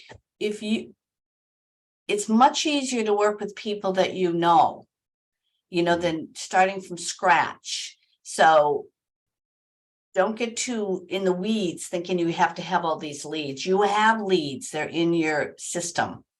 And if you talk to people, and you may talk to somebody next week that might say, yes, I am thinking about selling. What a coincidence. So don't think that, yes, we love pipeline. I love pipeline because if you have a lot of people in the pipeline, the 5-year down the road or 3-year after kids get out of college or whatever the deal is, then you don't have, if you're nurturing them correctly, you don't have to hustle for them. In 3 years, they're gonna be sitting there waiting for you. So, that's part of this piece. And yes, we like cold leads and that's all good and everything. And you can certainly get leads through Command and the campaigns, which maybe Chris might talk about that for a minute. But talking to people that at golf, at church, at bowling, we want to make sure, and you may have heard this already, we don't want any secret agents out there. We want to make sure that you're proud of who you are and what you're doing, and you're offering value to someone who wants to go from here to there. And you need to be talking about it all day long with everybody that you know. Yep. Any other comments on that? Yeah, I mean, at the end of the day, it's really just a numbers game. Yeah. Right. So internet leads, the conversion rate is an average of 1%, sometimes less than 1%. Mhm. Right? Now, the people in your phone already know, like, and trust you. They're easy to convert. Even a referral has a 2 out of 3 conversion ratio. Mhm. Right. So someone who doesn't know you but knows you through a friend. Right. Yeah. So why would you want leads and put all that effort into leads when you can easily capture them because more easily convert someone who already knows you? Now, statistically, the numbers are kind of all over the place, but it was 3 to 7 years people move. I like to just give a little grace, bring it to 10. It also makes the math easier, right? So if people move every 10 years, that means 10% of the people in your phone are moving this year. Right. So if you go into your contacts on your phone, scroll to the bottom, it'll tell you the number of contacts in your phone. Say it's 300 people, that's 30 transactions this year. And again, all you need to do is continually stay in contact with them. So you're the first person on their mind when they decide it's time to move. And the key is, thank you, Chris, that's exactly right. The key is to make that very first phone call. And by the end of Ignite, starting today, you should be calling 10 people. When you get done here, have lunch, and then call 10 people that their last name begins with D, right? Mhm. Put them in Command, tag them with a D and O, and call them and just simply say, hey, how are you? Haven't talked to you forever. How's everything going? How's the kids? How's your mom and dad? Whatever it is. How's work? You still work at the dentist? It's okay to you just have to do it. Yeah. And track your numbers when you're doing this as well. Track. Right? Yeah. How many dials? how many conversations, how many appointments, how many agreements, how many pendings, how many closings.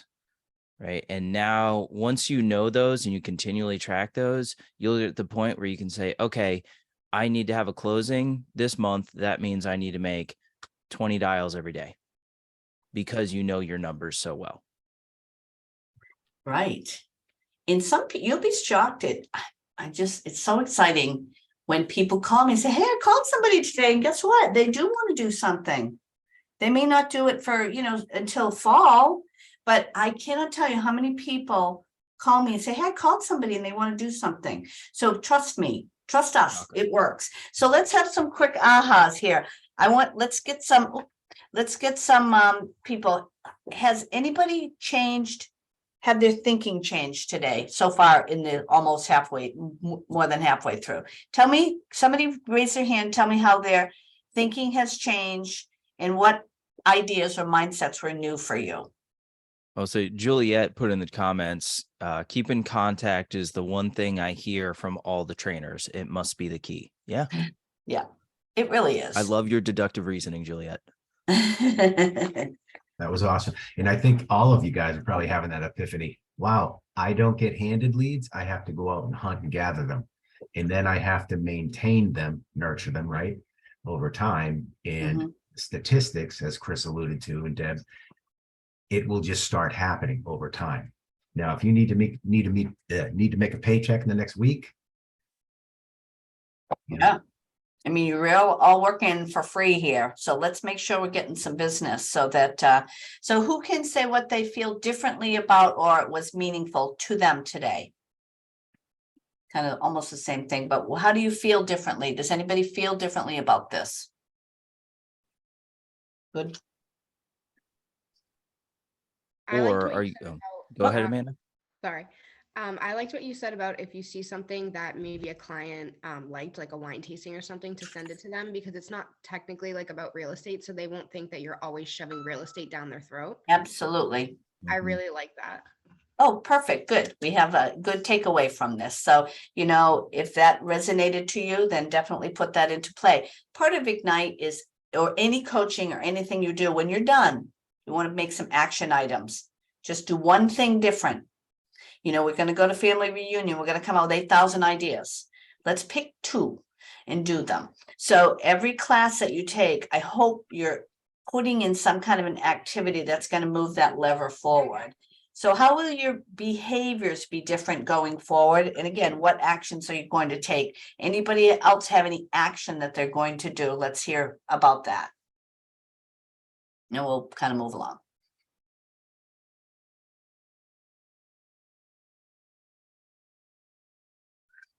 Actions. Who's got an action? One thing that I know I'll do, I do a part-time job for 2 hours, but there are over 100 individuals there.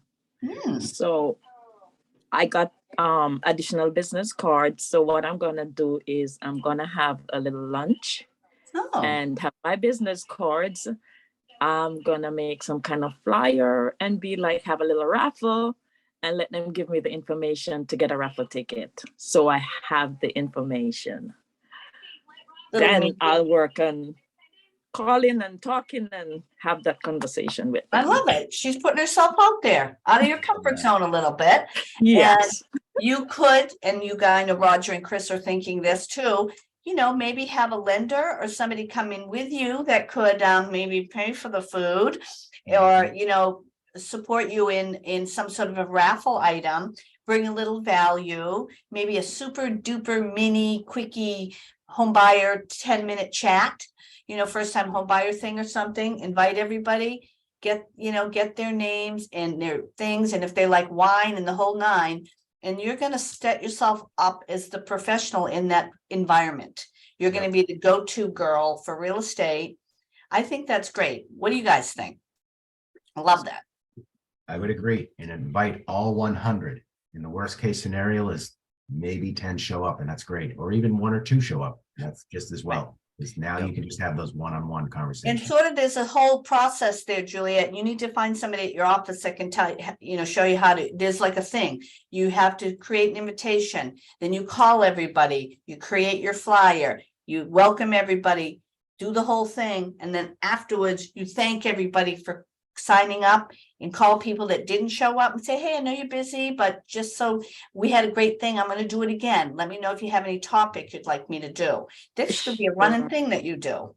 I love They it. all show up because I normally like bring some lunch without even doing this. So they be getting free lunch, so they will come. I Oh, don't yeah. have a Alright. problem with them showing up. Yeah, food will do it for Yeah, people. it's a great That's way for to sure. guarantee I'm attendance. coming. Let me know when it is. All right, But yeah, that's. I love that, Juliet, because what you're doing is you're leveraging things that you already have. Oh, gosh, and yeah. I used to work for Cody Gibson. If you haven't heard of him, you probably will eventually. But one of the things that he would say all the time is 1 + 1 cannot equal 2. 1 + 1 always has to equal more than 2. There's always ancillary benefits that you can Yeah. pull in from things, and that's what you're doing there. And then Deb plussed it 1 by saying pull in your lender, and now you don't have to pay for anything, and they're paying for it. There's a lot of ways that you can continue growing things like that that are already readily available to you. Love it. Absolutely. So Thank that's, you. that I like it. Action items. One more, tools. What are we gonna use for tools real quick? So we can really get down and dirty here, get some work done. A shovel. What's I use a shovel. your tool that's gonna get you going, get you organized? Command. Command. Correct. Yep. And you guys know this, maybe not, I don't know. Your mobile app on your phone, you have all your contacts in there. Make your calls from there. And then it'll log in that you've made a call, and you can, or you can write some quick notes. Hey, they just got a puppy or whatever it is, while you're on your phone, because that's where we live. So use that app on your phone to start doing your business, and you will thank me. Every single thing I do now is from my phone. Do you do that, Chris? Yep. Yeah, I think it's a really good tool. I just really figured out that you can do it. It's probably been like that for 2 years, but I think it's a really good tool. All right, so let's move along here. What do we got? Success, daily success systems here, right? Oops, sorry. So we want to have 10 conversations every day, check. We want to add 10 contacts to our database, check. How about handwritten notes? Is everybody writing handwritten notes every day? Who do you write a handwritten note to? So Deb, this is a good system for people to tap into, go out and get a bunch of cards, birthday cards, sympathy cards and things of that nature, and create that system around that every time you hear something happens and somebody's like, I just had a couple of deaths last year, have it easy and handy that you can just boom, grab it, Yep. send it. Same with birthday cards. If you have 100 people in your database and 80 of their birthdays, you have them, well, go out and buy 80 birthday cards inexpensively, and then you have it there ready to go. Exactly. You can get these really nice blank cards too that, sort of hand, whatever. You can go on Etsy and you can get kind of cute things for a really good deal. Buy 100 of them. If you pay for 2 things, you can buy 100 of something for practically the same amount as 2 things, right? Right. So definitely do that. Handwritten notes. I mean, obviously, as newer agents, you're going to call people. You're going to call 10 people today, and then you're going to write them a little handwritten note that says, and that also when you're on the phone, you're going to say, hey, can I grab your mailing address real quick, or your address real quick? You can send them a note. Hey, thanks for taking the time today. Really appreciate it. Here's a couple of my cards. People will literally hold on to that card that you sent them, right? So that's part of it. And 10-5-1 social media engagement. What does that 10-5-1 mean, Chris? To be completely honest, it is totally escaped my mind. So it's 10 likes, 5 comments, and 1 instant message to somebody in particular, and doing it as a interesting. system every day. So you go Right. on, you just quickly scrolling down, take 10 to 15 minutes in Facebook, and then you're out. Right. And remember, we're time blocking. We're calling. Then right at the end, we're going to send all our notes, maybe jump onto Facebook for 10-20 minutes. engage, and then go have appointments in the afternoon. That is the life of a real estate agent. And then when you're making the comments, be sure to use about 5 words or just a little more than that. And also if you use their name, like you'd say, hey, Roger, that was an awesome picture. Looks like you guys had a great time on that vacation. That will kick the algorithm so that now you're going to show up in their stuff. They're going to show up in your stuff, that type Yeah. of thing. Yeah, just keep at that. And why I like, when you're making your calls or your text messages or email from your phone, it all shows up in your command. So, right now you don't have millions of people. Once you have 2, 3, couple thousand people in your database, you're not going to ever be able to remember everybody. So start now, get super organized. All right, what's the next thing? Do not call list. We all heard about that one. Let's make sure we're being very, very careful with not calling people. Right now, you have people in your phone. You're okay to call them all. And then later we'll chase around people that may or may not be on the do not call list. Is that okay with everybody? Yeah, that's that. And this do not call list is referring more so that if you're just randomly calling around neighborhoods and creating lists on your own. Yeah. Again, Deb said it. If they're in your phone, they've already invited you to call, or if they respond, or if they sign into an open house, they're inviting you to call. And keep in mind the do not call list every 5 years, people fall off it. So they don't even know if they're on it at this point anymore.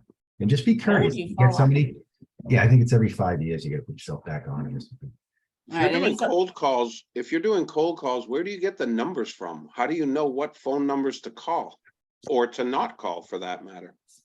So there are a bunch of companies like Kohl's Directory, Remind, Mojo, and if you pay for it, there's a pay part or a free part, if you will. They'll actually scrub the do not call, or you can get the list with all the numbers and it'll identify which ones are on the do not call. And then you go from there.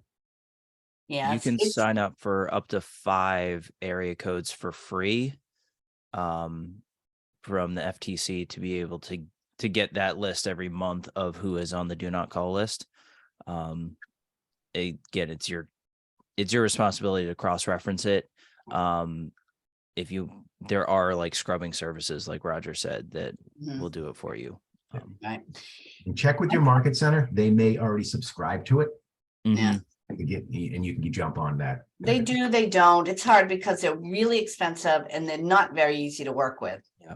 I Well- would, go ahead. Yeah, usually those services you're using those to get FSBOs, for sale by owners, and expireds. Mhm. And right now there's not a ton of FSBOs or expireds, especially expireds.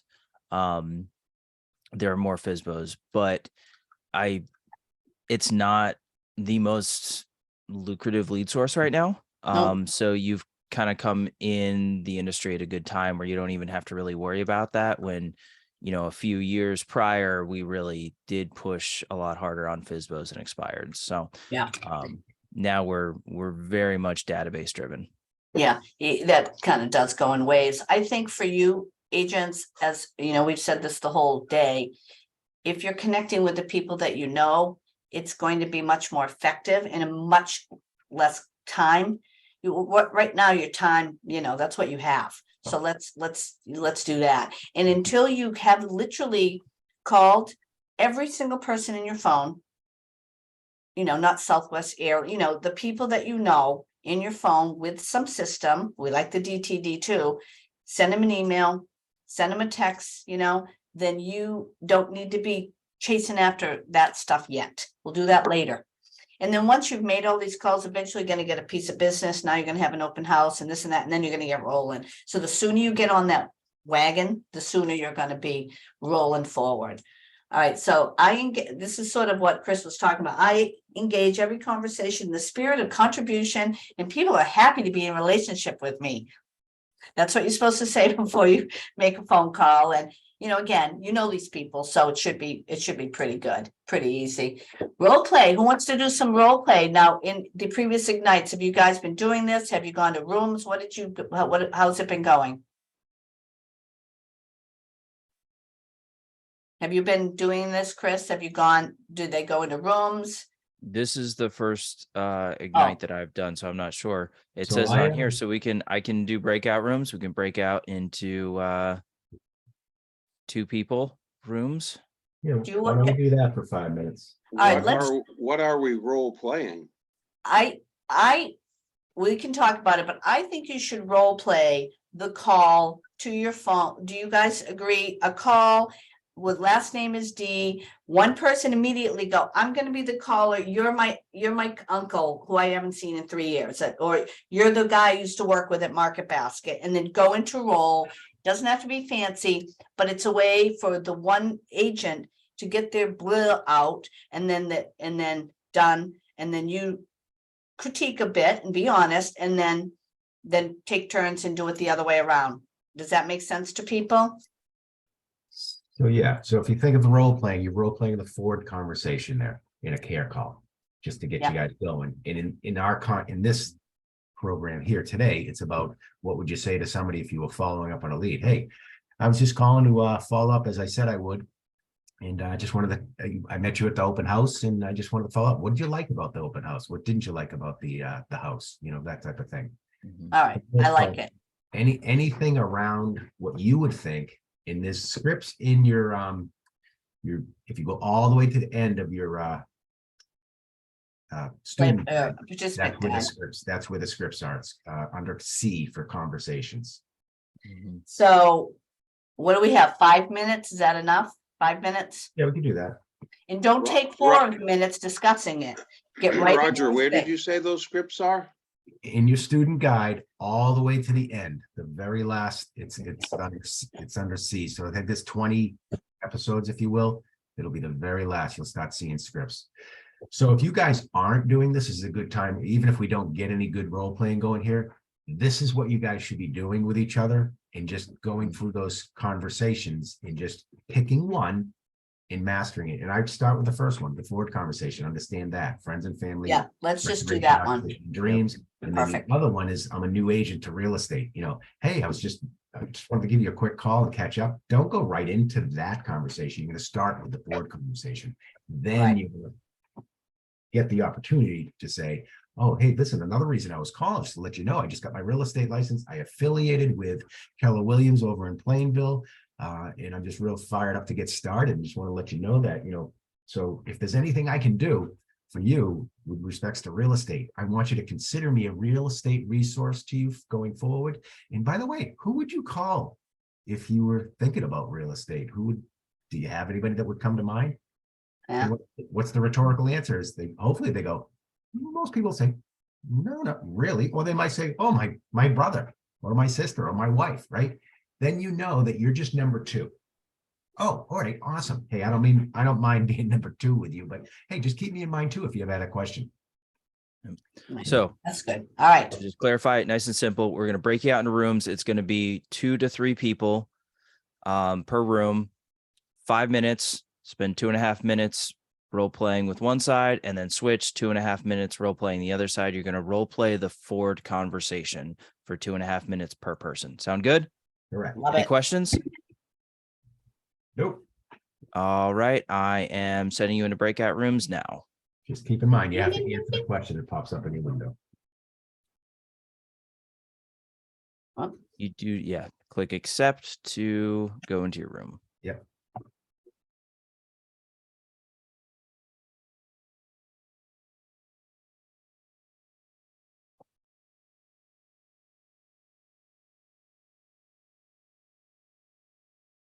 Hello. Yep. I didn't go anywhere, so. No, I the don't see host, I no left, accept anywhere. the hosts stay here.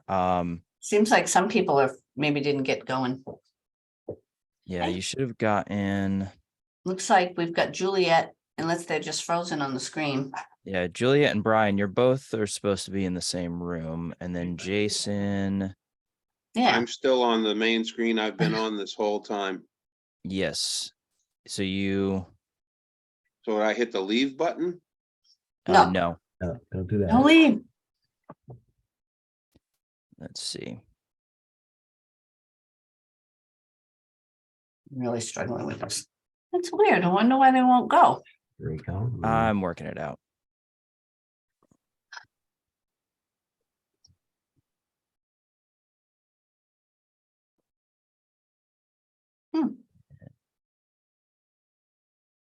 I clicked the link from the email and I can't find the lead generation scripts. Oh. All right, hold on. We're waiting to get you in a room. Mhm. Yeah. That's weird.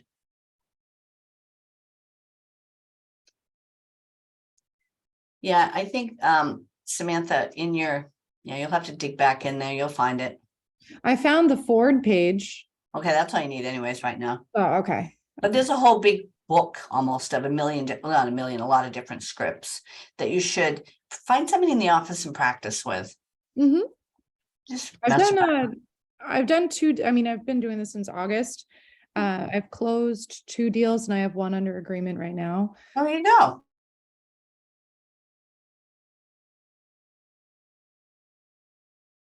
I think I might have done it. What did you do? Chris. I set them up in 7 rooms. They're all gone. I set them up in the rooms. Did you? They should all Yeah, I be think you just undid everything that I did, Roger. gone. Sorry. So now everyone's in different rooms. So you, Close all rooms. I'm gonna go get some water. There we go.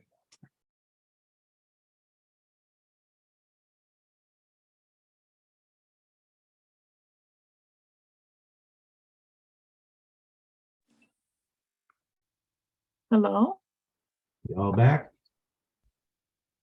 this is Juliet. Julia, how are you? I'm still here. Okay. We with Christina, myself, and there's one other guy in here. So I think that's Chris. So go ahead. You got the stage there. Julia.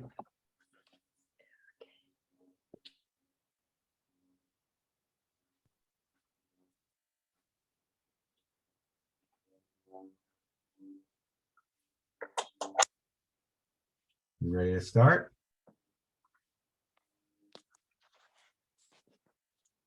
Julia, can you hear me? Yes, I can hear you. Okay. All right, so you just want to, if you haven't found your Ford conversation, you can just go ahead and start a Ford conversation. Oh, we are, Yep, it's we're in the room. us? Yep. Yeah, Chris stepped away for a minute. He's up in the corner, and then obviously Christine there, she may or may not be listening, or she could be listening. Okay. So who am I and who are you? Yep, so you have a Ford conversation you want to start. So it'll be like a ring, hello, how are you doing? And I'll play your friend, and consider you're calling somebody you know. Okay. So, ring, ring. Hi, how are you? Hi, good morning. How are you doing today? I'm good. How's everything going with the kids and work? Awesome. What are you up to? Great. I'm doing well. My real estate business is booming and I'm so excited. Do you still live with your grandmother? I know she bought a house and how is that going? It's going well. I mean, we've been in there for about 1.5 years now. She's excited. She loves it. Oh, okay. So I know she you said that was temporary because she needed a little help. So I know you're also thinking about purchasing a home. How is that going? Have you looked into? I haven't yet, no. I mean, I was thinking about it, but not immediately, maybe in the next 6 months or so. Is there something that preventing you right now from moving forward? Or I have some information I could share with you regarding the new loans that are available for first-time buyers and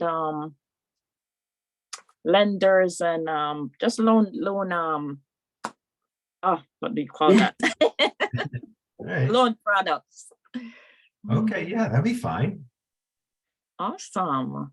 Awesome. So when can we meet up for coffee so that I could share that information with you? I don't know. Is Friday at 10 good for you? Yeah, that would work for me. Yeah. Awesome. Awesome. I'm excited. So Friday at 10, put this in my calendar. I have your number and your email address. I'll send you a reminder on Friday morning. Is that okay? Yeah, that's fine. Okay. Awesome. Got the appointment. That's what we like. Oh, you were there? Yeah, We're we're all- all back. Yeah, we're all here. It's all in the Oh. place. Actually, Oh, there's you're still all some there? people in No, the you were all rooms. there? That's all right. It's good. You did really well. That's good. It's better to, stumble a bit when you're on with us and Roger. It's good. Yeah, keep in Good. mind, it's your So practice. I wanted him to be.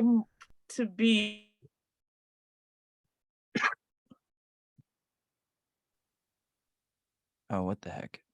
Is being recorded. Sorry, just closing the rooms. That got weird. I like when the person is resistant about an appointment or saying no to, to something that I ask, a question or whatever. Then you get more experience in dealing with a hard person. That makes sense to me, right? But in the beginning, if you're first starting, we want to kind of go a little easy and then work into those objections, if you will, too. Depending on, you can set the stage, right? When you're script practicing and having those conversations, let each other know. All right, I'm gonna, go a little harder on me if you want, if you will. So for somebody who's just starting, you just want to go easy. And when you're just starting, you literally just want to read that script a few times before you get into the conversation, the script practice, and then read the script until it starts to internalize inside, with you, and you start to understand it. In the forward conversation too, keep in mind, you don't have to hit on all four. It's just ice-breaking suggestions. Right. I think everybody really needs to get in that forward conversation mindset. It just really helps the conversation go forward, and you don't have to start thinking of things to say. It's just there, right? Do you agree? How did everybody else do with their role playing?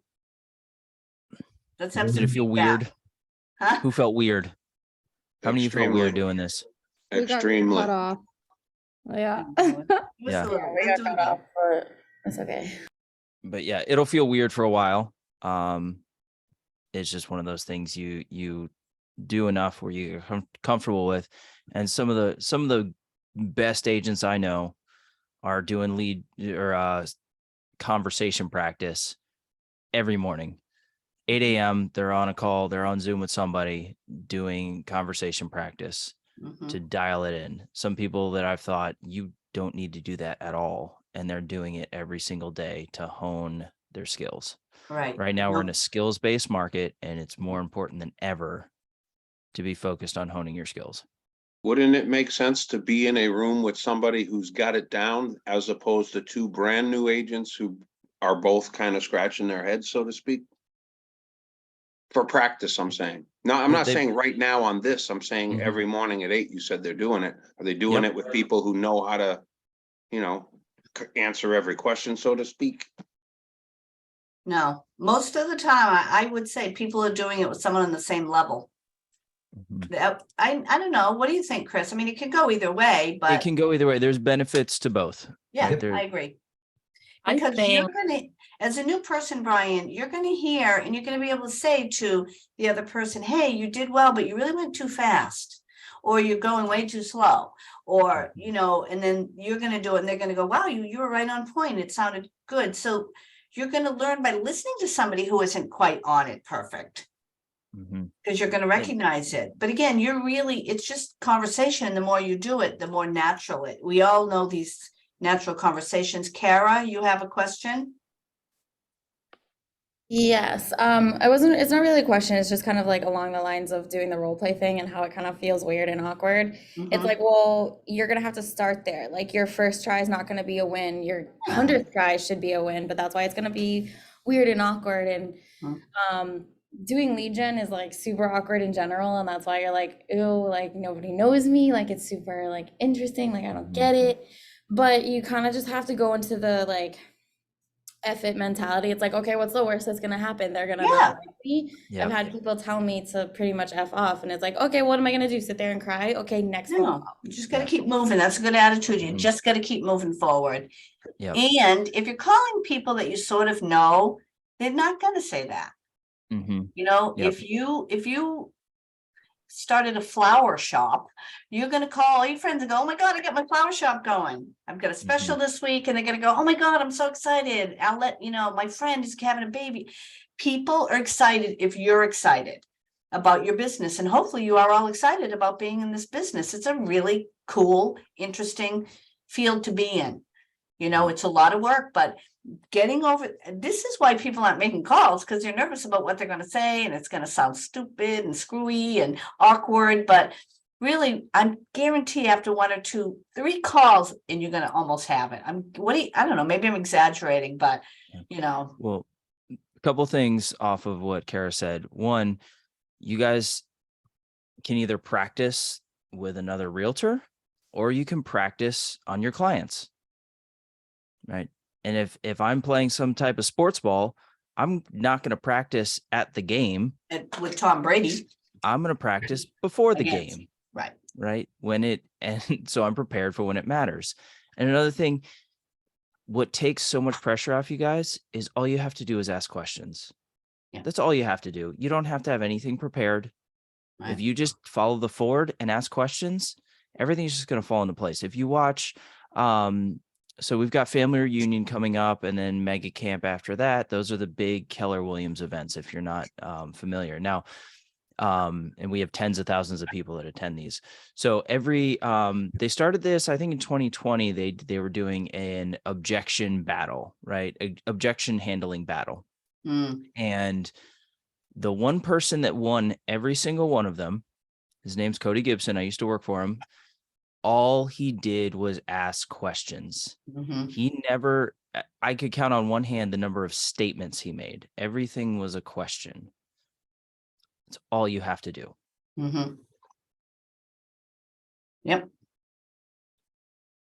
I agree. Who wants to be brave and do a quick call on screen? Again, anybody? It's a tough one. And by the way, to Brian's question too about who, Yeah. like script practicing with someone more experienced than you, go to your team leader and just say, hey, I'd like to script practice with someone more experienced than me. They'll set you up with someone. Absolutely. Perfect. Oh, I lost my screen. Where'd you guys go? Yeah, we're still here. Right here. All right. Am I screen sharing still? I mean, we're kind of No, wrapping you're up. not. Nope, you're not. Okay. I was wondering where that went. Yeah, I well, think when we were in the thing. All right, hold on. Let me get to the thing. We'll do a little screen share. It's really just wrap up basically, right? Yep. So, I just want to get it what do you call it? A score here on the level of people are going to make the adjustment and actually dig in and start picking up that phone. Let's see, raise a hands of who's gonna pick up the phone and call somebody that you know and go through the Ford conversation. Juliet, because she's practiced. That's one thing about doing it in front of people. Now you don't feel so weird about calling the next time because you kind of got through it in front of 20 people. Who else? Come on. This afternoon, right after Ignite, we're going to start making some phone calls. This is about conversations, lead generating, following up, putting a system in play. Everybody? Juliet's the only one. Juliet, So we're on it. We're think of it excited this for way. you. Yeah, think of it this way too.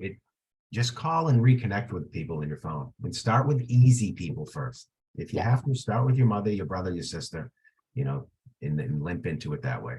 Yeah, that is your homework assignment for today. After lunch, you're going to call 10 people, and that's on one of the next things. that I gotta find and figure out. All right, let me get back to my little screen share here. Yes, And if you're like me and you're sitting there staring at the phone, like the first time I had to do lead generation, like I just sat there staring at it, thinking of all the wrong things that could happen and everything, every way that I'll screw up and how stressed I am about this and uncomfortable I am. Shut off your mind and just tell your body to pick up the phone and dial. Mhm. Like just focus on the activity of dialing the number. Forget about everything else. Just make your body do it and you'll naturally just fall into it. It's really it's that muscle, it's the other muscle, the muscle of getting up and working. You don't have a boss telling you what to do, so you got to tell yourself to do it and get it on the calendar and time block. So let's get back 15 about challenges and opportunities. What about opportunities for improvement? Does anybody have any thoughts on that?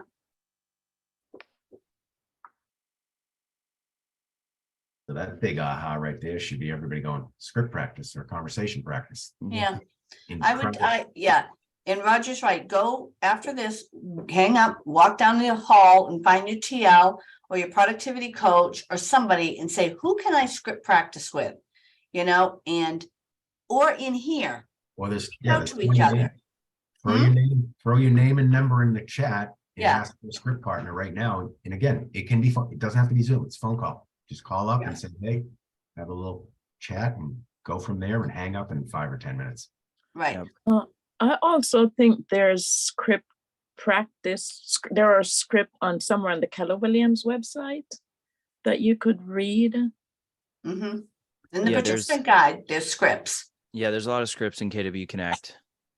Right. right? Good luck finding them, but yeah, there's a Well, lot. start with the participant guide, get in back into the Ignite piece here and find those scripts and track somebody down to practice and do it at 8 in the morning or 9 in the morning. It should take no more than 7 minutes. Get right into it. And it's fun. You become different people. You get to pretend like you're an old friend from school and you get to pretend you're the nurse that I don't know. So let's make sure that we're doing it. And this is it. It's all, this is it. Oops, hi, oops, hold on. So I know something some people have done Yes, hold that on. I've seen Okay, is okay. they No room's just taken, so I didn't know where you wanted us to. they will agree to script practice with someone, and the only relationship these two people have is that they know if that person is calling them is for script practice, right? So you just trade. I'm going to call you Monday, you call me Tuesday, and you answer and you're immediately in script practice mode. It's never like, okay, you ready to script practice? Okay, what are we script practicing today? You call up and you're ready to go, and it's 5 minutes of your day, quick script practice on and off.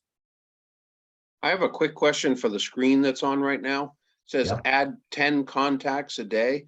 After Mhm. you've gone through everybody you know and you've exhausted all the friends and family and everything, how do you continue to add 10 contacts a day? Great question, right? So you're going to be doing open houses. You're going to be joining clubs. You're going to be Golf. Facebook. Go into Facebook and grab names there of people that you want to keep in touch with. Maybe everybody should do a little exercise with themselves about what do I like to do. I forgot the guy's name. He goes to golf. Ryan. Oh no. Right. Mhm. What does everybody like to do? Juliet likes to cook and feed people. That's nice. That's her thing. That's her thing. Everybody has something. Camden is the golfer. Right. Yes. Mhm. So Brian, what do you do? Where do you hang? Who are your people? That's a really good question. I don't really do a whole lot. The older I get, the less I do. Well, there you go. Now, what you do, you find a local business group or a fundraising thing or a community event that you can be the guy at the front desk that signs people in. Find something that you enjoy, woodworking club, whatever it is. Everybody has their thing. Everybody sort of has their, and it has to be what you do, what you like, and where you're going to hang.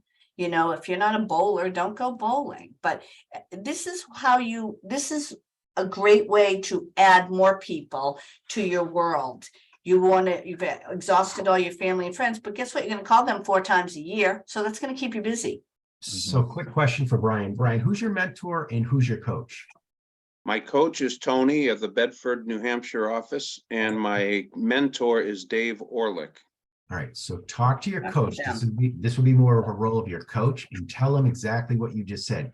When I get to the point, I get everybody my phone, where do I go next to get more names? And that's what your coaching conversation will be all about. And your mentor can certainly help you that, right? Your mentor probably will tell you, oh, this is what I did. This is what I did, you know, and they'll give you a bunch of ideas. And then you choose one, you know, so if you belong to a church or you haven't been to church, start going back to church, you know, if that was your thing, Mhm. you know. And Go ahead, Chris. it's a big having- mindset game too. It's this is going to organically grow over time. One, two, I'm going to reference Cody again, but he told this story, and I think this is a great example of our mindset, right? So first, don't give yourself any excuses. When Cody first became a realtor, he didn't know that the broker wanted him more than he wanted the broker, right? So on his first day, he was the first one in the office. They sat him down at a desk with a phone book, a pen, and a phone, a landline, and they just said, hey, call these people, right? And so he, for 8 hours straight, just dialed, didn't, you know, hey, you want to buy a house? No, click. Hey, you want to buy a house? Click, right? And had a terrible first day. On his way out of the office, the broker comes, puts his arm around him, says, how was your day? And he lied and said, oh, it was fantastic. The broker goes, you know what, kid, as long as you sell one home a week, you'll do just fine in this industry. Right. There you go. For 16 weeks straight, he sold a home a week. Now on the 17th week, he had a holdup, and the closing wasn't going to happen. He went to his broker and said, hey, can I have an extension? The broker goes, what? He goes, yeah, I'm about to get this closing, but it's gonna be delayed a little bit. I'm not going to have this closing this week. And the broker said, hey, you know, it's okay not to have a closing every week. Now it took him 4 months after that to have his next closing. Oh, boy. Because it was a shift in mindset, right? So if you have the mindset that I have to get 10 contacts every day, or I don't have a job, then you're just going to do it. Got it. Cool. I like it. Create a sense of urgency for yourself, because you're the only one pushing your business. Yep. Right. That's kind of what we're getting at here. This is your deal. This is your game. This is your business. Roger King Real Estate Empire. You know, think of it as your business. You can be whatever you want it to be. And you're the boss man, you're the boss lady, or whatever.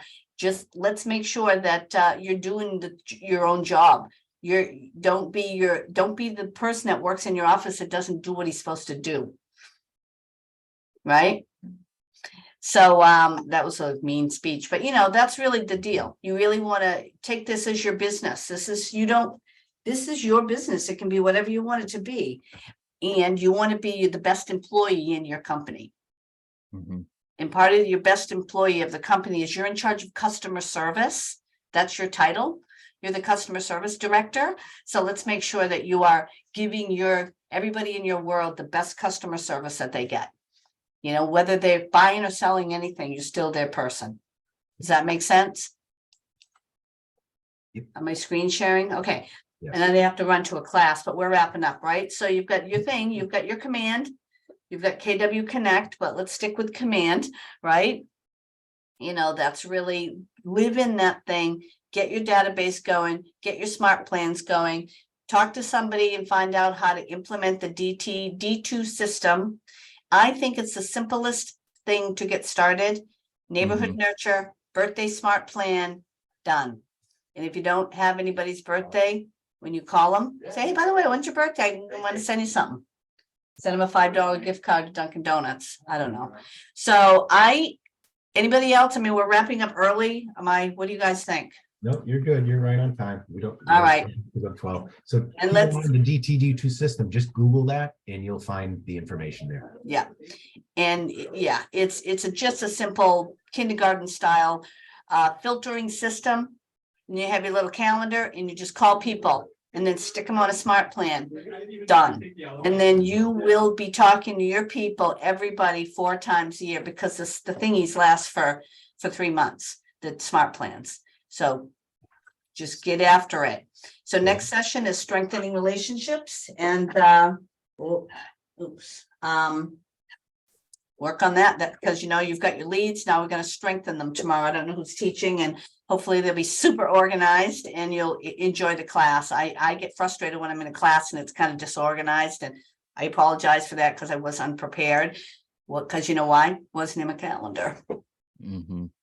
So I want to see in the chat, what's the one activity that you're committed to doing Right. before the next session of Ignite? Just type it in the chat, or you can say it out loud if you want, but Right. just the one thing that you're going to do. Oops. One thing.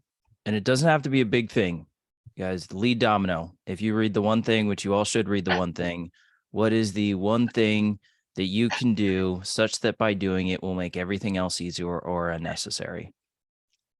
Get the note cards. What was Making that? note cards? The note cards. Yep. Like it?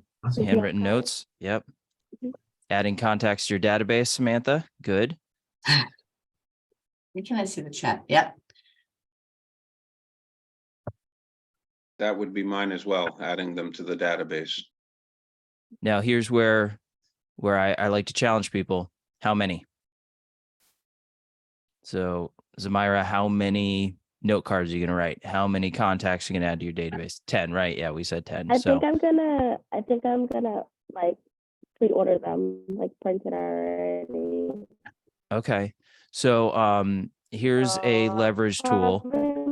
Maybe I'll do like 200, like just walk around. So you're going full robot on us, Yeah. Zamira. So Chat. yeah, so yeah, use the chat. One tool. So guys, right now you've got time, right? We've got 2 resources in life, time and money. Right now you have time and you're trading your time for money. Now, eventually you're going to get to the point where now you can trade money for time, right? That's called leverage. There's a tool called AM cards that a lot of people in KW use, and it's like $275 to send a card. It might be more worth it, and this is for you to decide. It might be more worth it for you guys to spend $275 on them printing. They make it look like it's handwritten, them sending the card for you rather than doing it yourself. I know I suck at writing cards. I have the handwriting of a 12-year-old and I hate writing cards. So that's what I would do personally, but just want to throw that out for you guys that really don't like writing cards like me. AM And you can do cards. those cards after you call someone. Mm-hmm. All right, cool. I've got to jump into another class. I love the activities. Who else? Give us 2 more activities. Put it out there.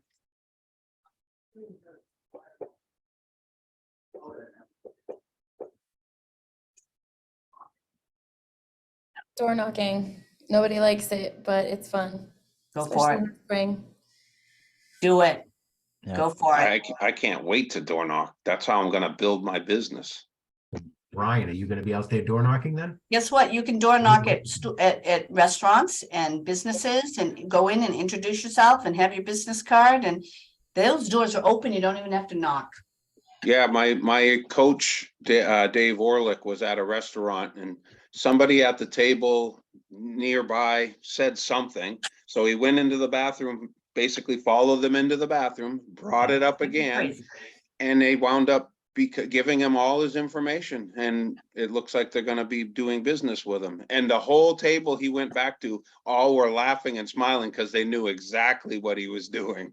Well, let's be careful going to the bathroom with people, but let's Yeah. be smart and but yeah, you gotta keep your ears and eyes open at all times and communicate and remember that customer service piece. Make sure you're talking to your people, put them in your system and follow up, and you guys will be fine.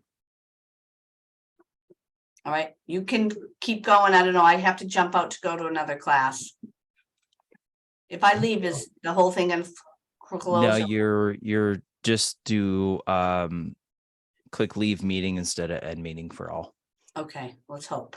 Click Thank you, end and guys. then Have a leave good meeting. day. You Thanks, too. Deb. Thank you.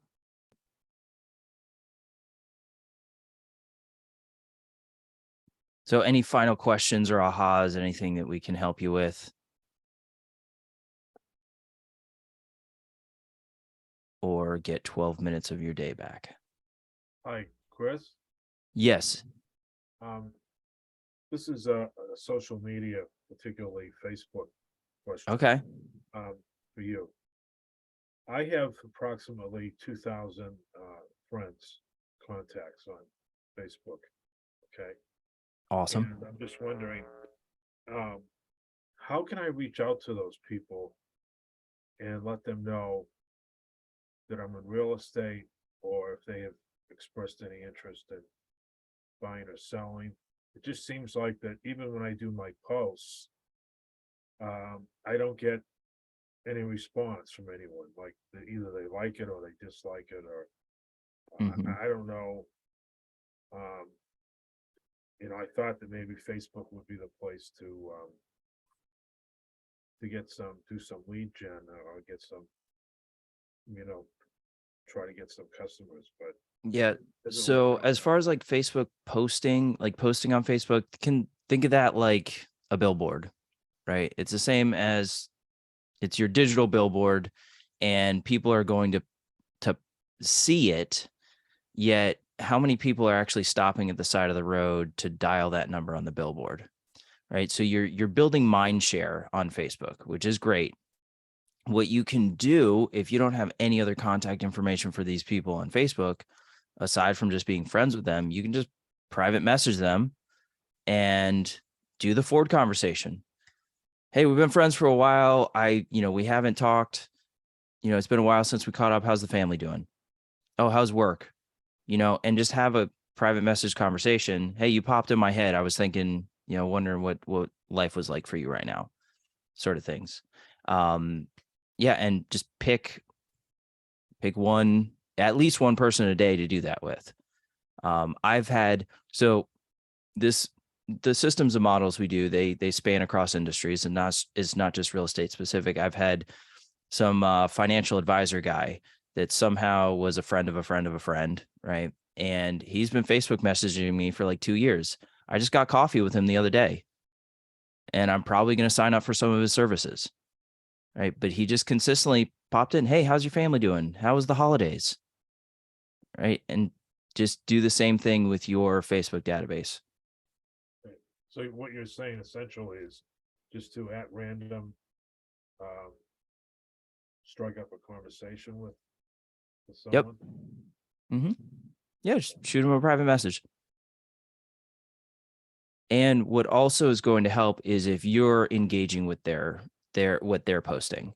So the more you cross engage with someone, the more you are going to appear on their feed.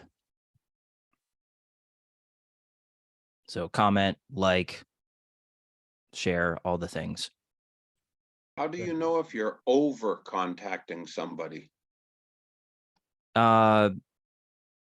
You'll probably feel it in the dialogue if you start getting those one-word answers, right?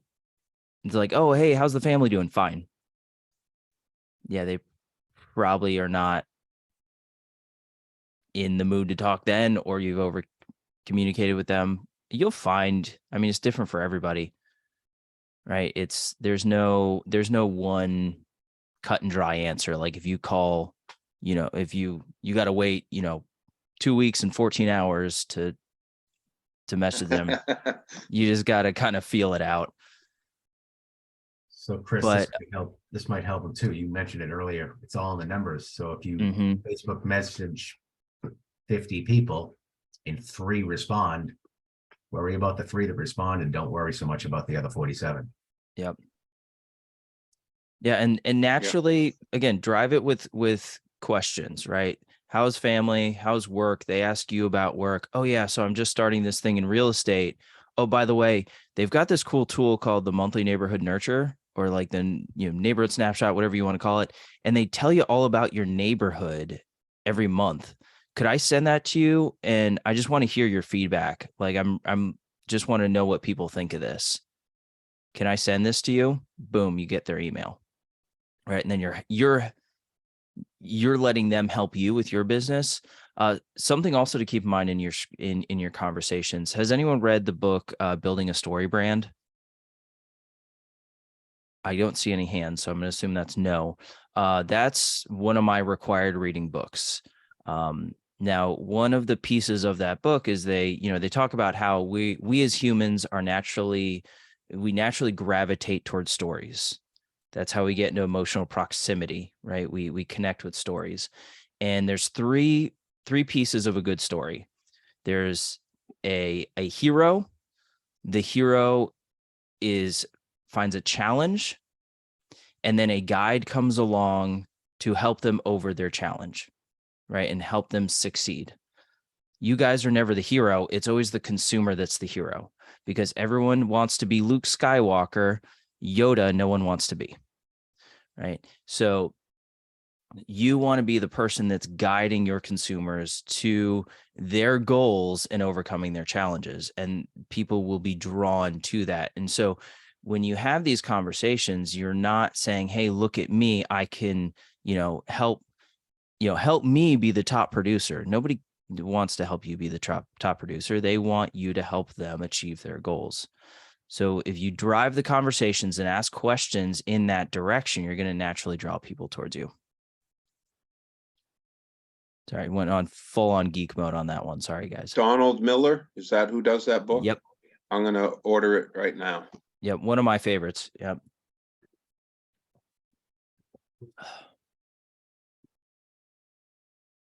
By the way, I use an app called Headway that does like Cliff Notes pretty much, and then turns it into an audiobook.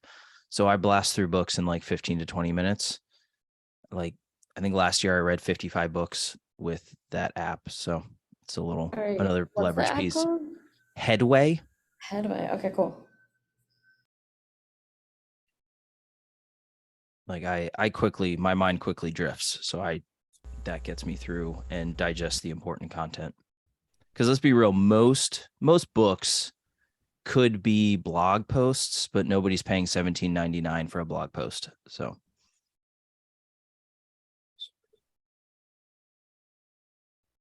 All right. Well,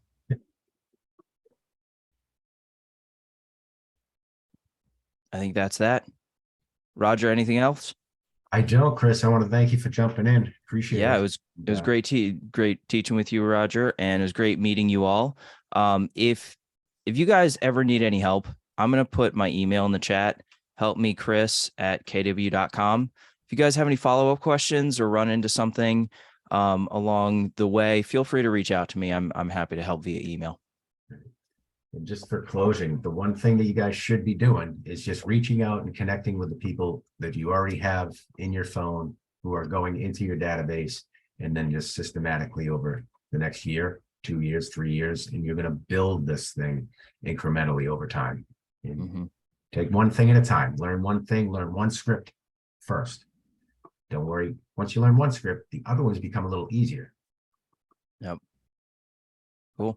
All right. Well, have a great day. Happy lead generating. Enjoy. Thank you.